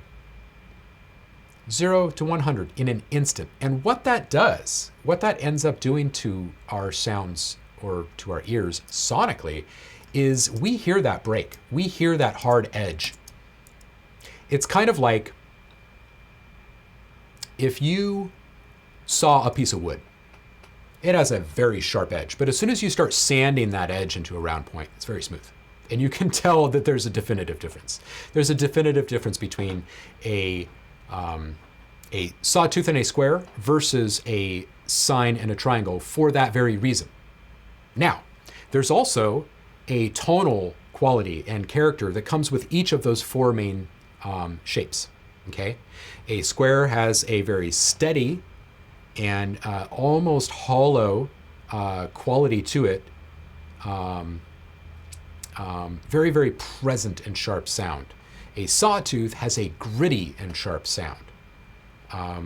So you kind of start from there and just know that if the sound is going to be edgier and sharper, it's probably going to be starting based in some kind of square or saw originally, where if it's soft or round, then it's probably going to be based in a sine or a triangle, okay?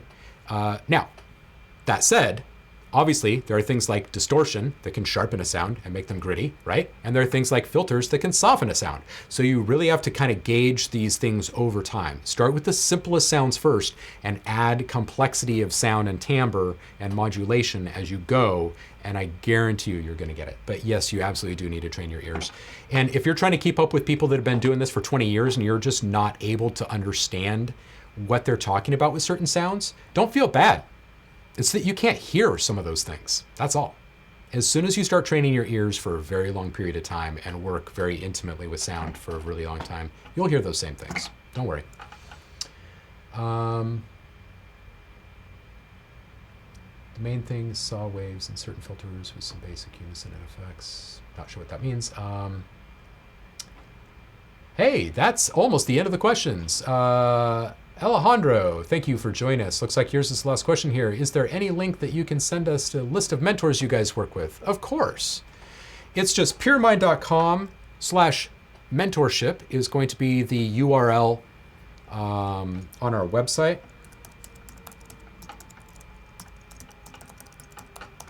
All right, so there's one. If you just want to check out our whole booking page and just see all the mentors and all the different types of training services currently offered, booking.pyramind.com will get you there. It looks like there's actually a little shortened link in the description here. Thank you, Andrew, for setting that up for my personal booking page, which I'll paste here as well. Hope that helps. This discussion is mostly focused on sound design for music, but do you think are differences between the general approach to sound design for music versus film? Yeah, there are differences. And the differences, thank you for the question, Chris, by the way, and joining us. The difference is how the sounds are going to be used. That's really it. You know what I mean? Like, you're not going to create a deep house bass or a dubstep wobble, usually, for a film or a video game unless it's for the music in the film or the video game, right? So the type of sounds that you're working with are just fundamentally different. So intrinsically, the tools that you use or the processes that you use or the workflows that you develop are going to be different as well. If you're looking for specifics, I would say shoot me a question, book a session with me. I'm happy to run through that stuff with you. It's a huge question, man, huge. Can I make a request for the last question? Sure. You ignored my question. That's... Gad, I'm not sure if I saw a question from you. Let me scroll back up. I did not mean to skip any questions. I'm just going to see if I can find you in the thread here. Oh, I see it. I'm so sorry about that. Oh, it looks like I missed a few. I don't know how I did that. Sanjay, it looks like I missed another one from you, so I'll do these couple really quick and then we'll boogie. So Gad, your question was how to get a good pad sound using sound design. That's really tough, man. Pads can be almost any kind of sound that is supportive in a mix. It's really tough to even say what a pad is, just like it's tough to say what a lead is anymore, because look at dubstep music, right? Bass is a lead. Right? A pluck is a lead, a stab is a lead, a pad could be a horn. It could be something ethereal, it could be something gritty, it could be something airy, it could be something calm or ambient or destructive, it could be ambivalent. It's pretty much anything. So the best advice that I can give you is make sure that you're creating it in a way in which it can be supportive and not dominant in a mix. That's probably the most crucial thing. The next thing is to keep in mind how the other sounds in your mix are going to play with the sound once you've created it, right? And that means focusing your efforts in the right frequency areas and discovering what your mix is missing before you put that pad into place. So I hope that helps. Sanjay, your question that I missed earlier, and I'm sorry about that, was can you elaborate a little on layering and how to go about it? Basically, you just want to make sure that you're not creating conflict frequency-wise with the layers that you're using, Okay, so if you're trying to layer two sounds together and the large majority of their frequency content is active between, say, 600 and 1000 hertz, then there's a conflict there. You need to make a decision about which sound is going to be dominant there and why are you layering those sounds to begin with. Okay, so let's take an example of a kick drum. If you're layering three sounds together to make a kick drum, number one, why? First, if you're wanting to get a nice click at the top, then that's your high end.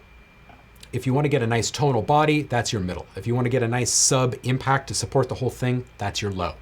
And that's going to give you your points of delineation for your three different layers, right? You're not going to keep any high frequency content in your sub bass, and you're obviously not going to keep any sub bass content in your high layer. So that's an easy cut right there to make on both of them. And then you just kind of have to do your best with that middle layer to make sure that it doesn't have too much low end and it doesn't have too much high end that's going to interfere with the other layers. So working with the balance of frequencies is oftentimes the most crucial aspect of layering.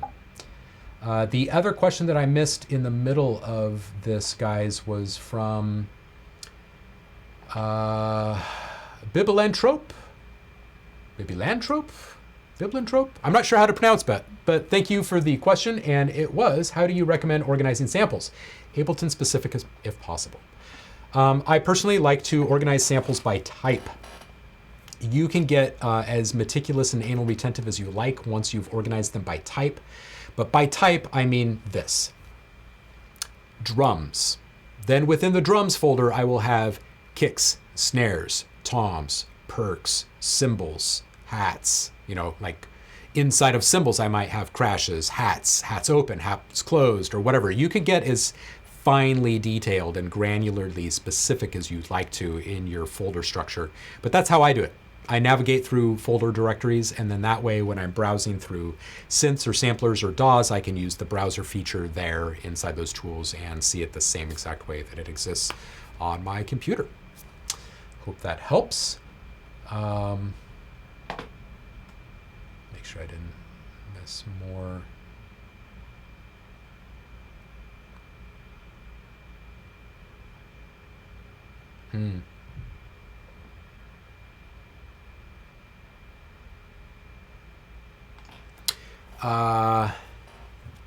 LFOs and envelopes are different. They are separate. An LFO is an oscillator.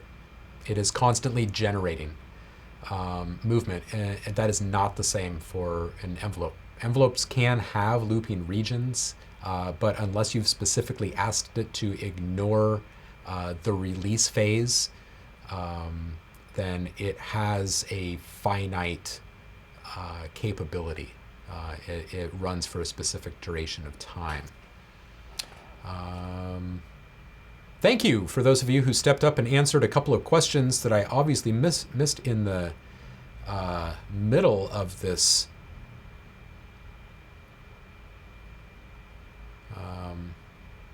Not sure how that happened. It's probably because there are so many questions here that I just moved my finger a little bit too much on the scroll wheel. So sorry about that.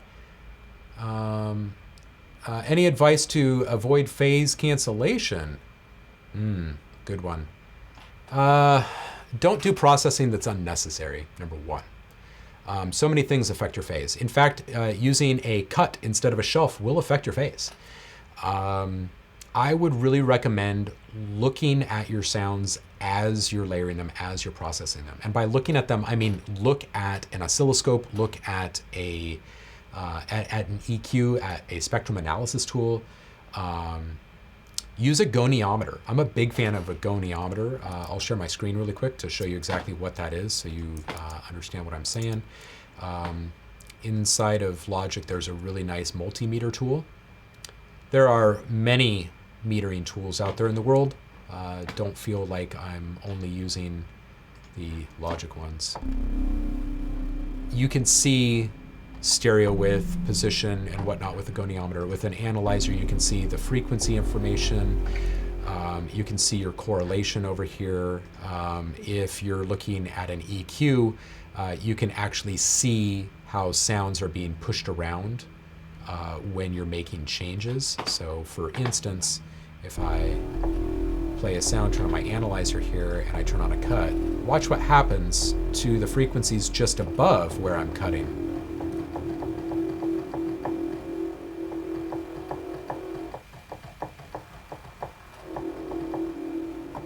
It's not a good sound to use as an example, unfortunately.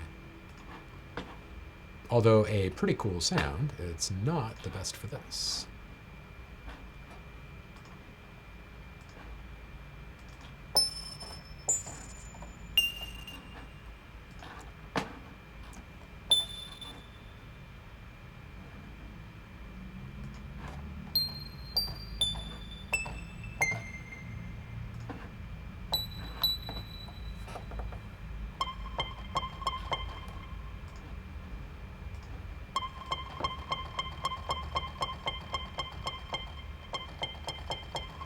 And you can see it even with just bands, you know, if you just start to push something around.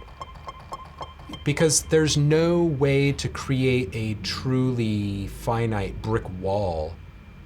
There's always going to be some kind of curve, some kind of spillover on either side of your target position in an EQ, which means you're affecting the frequencies around your target point to some degree, no matter what.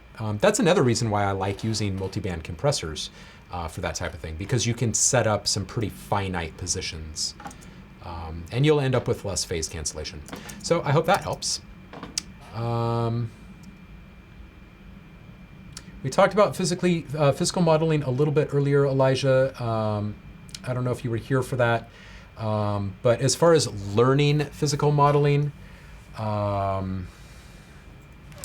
that's tough. I do like Prism. I really love sculpture inside of Logic. I think it's high quality. I like everything that AAS has made, Applied Acoustic Systems. They make fantastic things. They're the ones that make the physical modeling tools inside of Ableton. As far as how to actually learn how to use it, that can be tough. And there aren't a ton of resources out there, unfortunately, still. It's fantastic. If you want a specific person to meet with, I don't have all that much availability right now. I would highly recommend booking your Vanderpool on the Mentorship Network. He is brilliant with physical modeling. There are some other folks out there, but I think that he is someone that has a darn unique ability to speak to these things that are very mathematical in nature and translating them into accessible learning for people that are just getting started with it. So I hope that helps. Again, his name is Jor, J-O-R, Jor Vanderpool. You can find him on the Mentorship Network.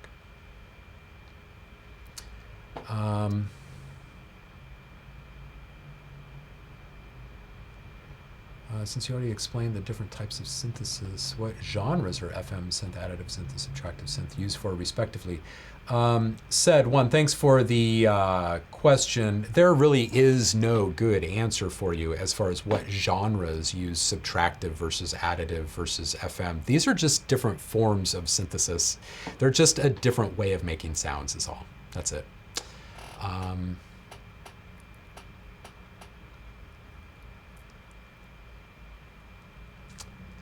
I think I got through the rest of the questions that I missed in the middle. Again, I'm really sorry. Another question from So ER. Chris, you are a great tutor. Thank you very much. I enjoyed every minute. Just curious, what kind of music do you make and where to listen to? I make all kinds of music. For film, for video game, for listening pleasure. It's quite literally across almost every genre. I like to actually maintain a fair bit of anonymity, but you can find stuff out there. You can look up OhmLab. You can look up stuff from, I'm sure if you Googled me, you could find it. Said, is there, if there was a delay and you answered it, then my apologies and thank you. Oh, and I skipped a question from you too. Did I miss another question from you?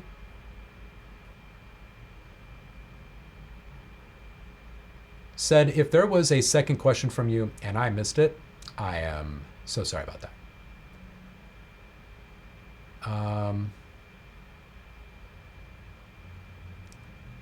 Where can you teach me to recreate Caroline Street by cost baseline?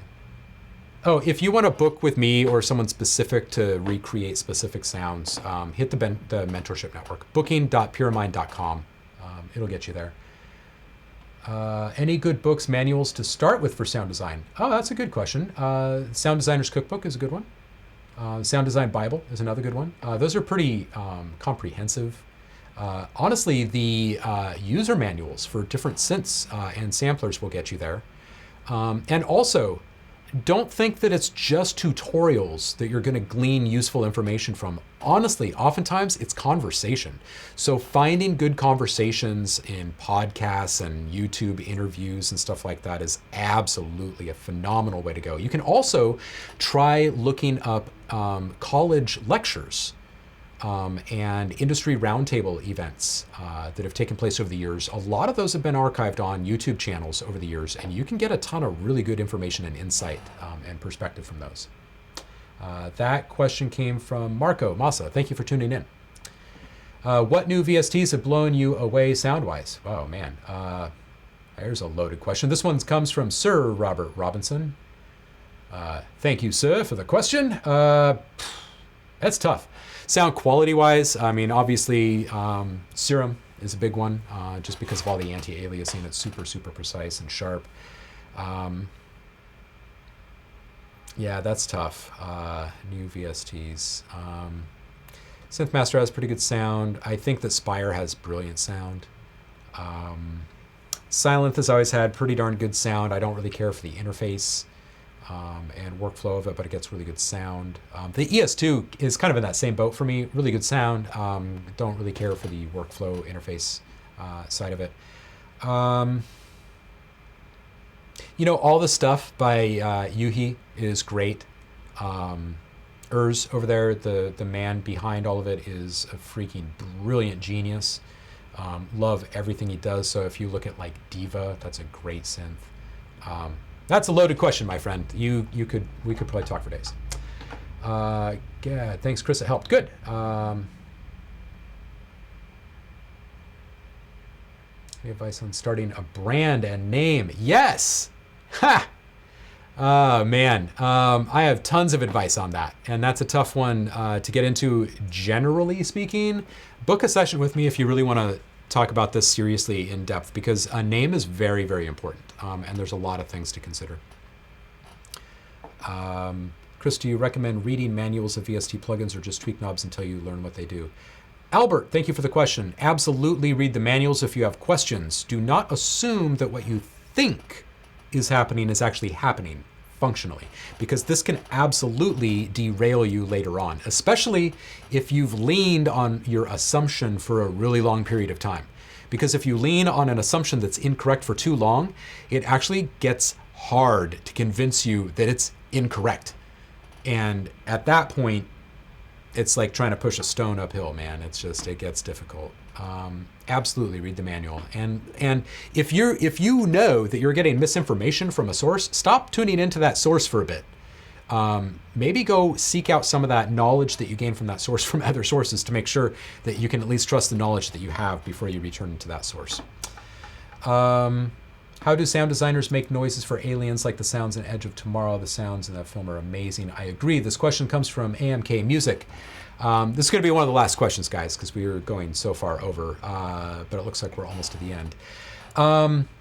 Alien noises can be used or made in a huge number of different ways. There's a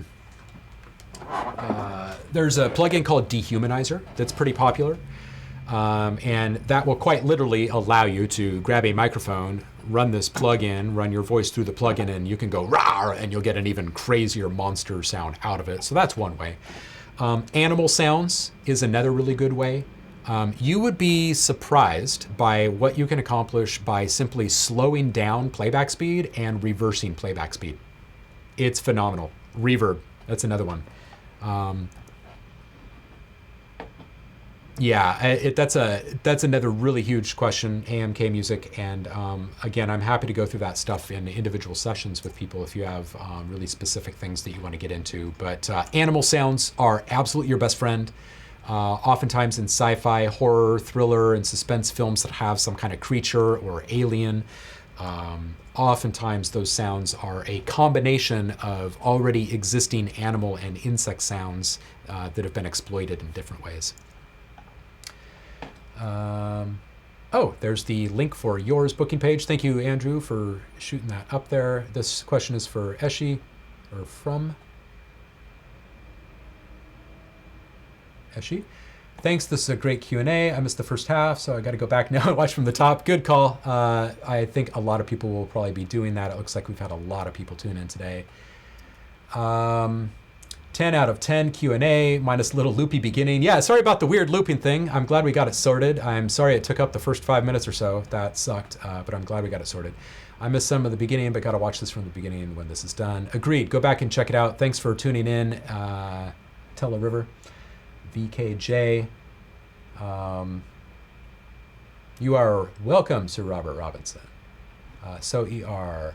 Why you like to stay anonymous? What's the reason? Really would like to listen to your music, sure others too. I like the anonymity because fame bothers me. Thank you for the priceless information. This is coming from Cameron Fritz. Cameron, hope you're doing well. For those still here in the chat, I spent 8 months learning sound design with Chris. I would highly recommend booking a session. You will not regret it. Cameron, sir, I miss you, homie. I hope you're doing well. Cameron was a student here on campus in San Francisco, and that's not something that is possible for everyone. So this mentorship network is a pretty awesome alternative. Albert, you are welcome. Marco, you are welcome. Said, you are welcome. And I will see you in class. Sanjay, thank you as well, and thank you for your patience. Artune 3, when will the next stream be? Good question. We'll let you know. I don't have one scheduled yet. A&K Music, thanks. You are welcome. Christian, thanks for tuning in. Thanks to you as well. How do you sound like Skrillex? That's a question from Firebird. Have you tried the Skrillex button? Most synths have a Skrillex button. I'm kidding. There's no Skrillex button. Modulation, precision, practice. That's how you get to sound like Skrillex. Some layering, some resampling, but mostly modulation, precision, and practice. If you want specifics, book a session, because we're at the end of this live stream, unfortunately. Sorry, I can't find any animal sounds. Could you tell me more? Oh, you can find animal sounds. Nick, go on to... oh boy, you could go on to freesound.org, go on to YouTube. Just watch a documentary, record a documentary on television and grab the audio from it. Grab a lion roaring or something. I'm sure that you can find animal sounds. I guarantee you can. Elijah, you are welcome. So, thank you. And you guys, we're gonna wrap that up because it looks like everything is just thanks at this point. Firebird, it's good to know that that was a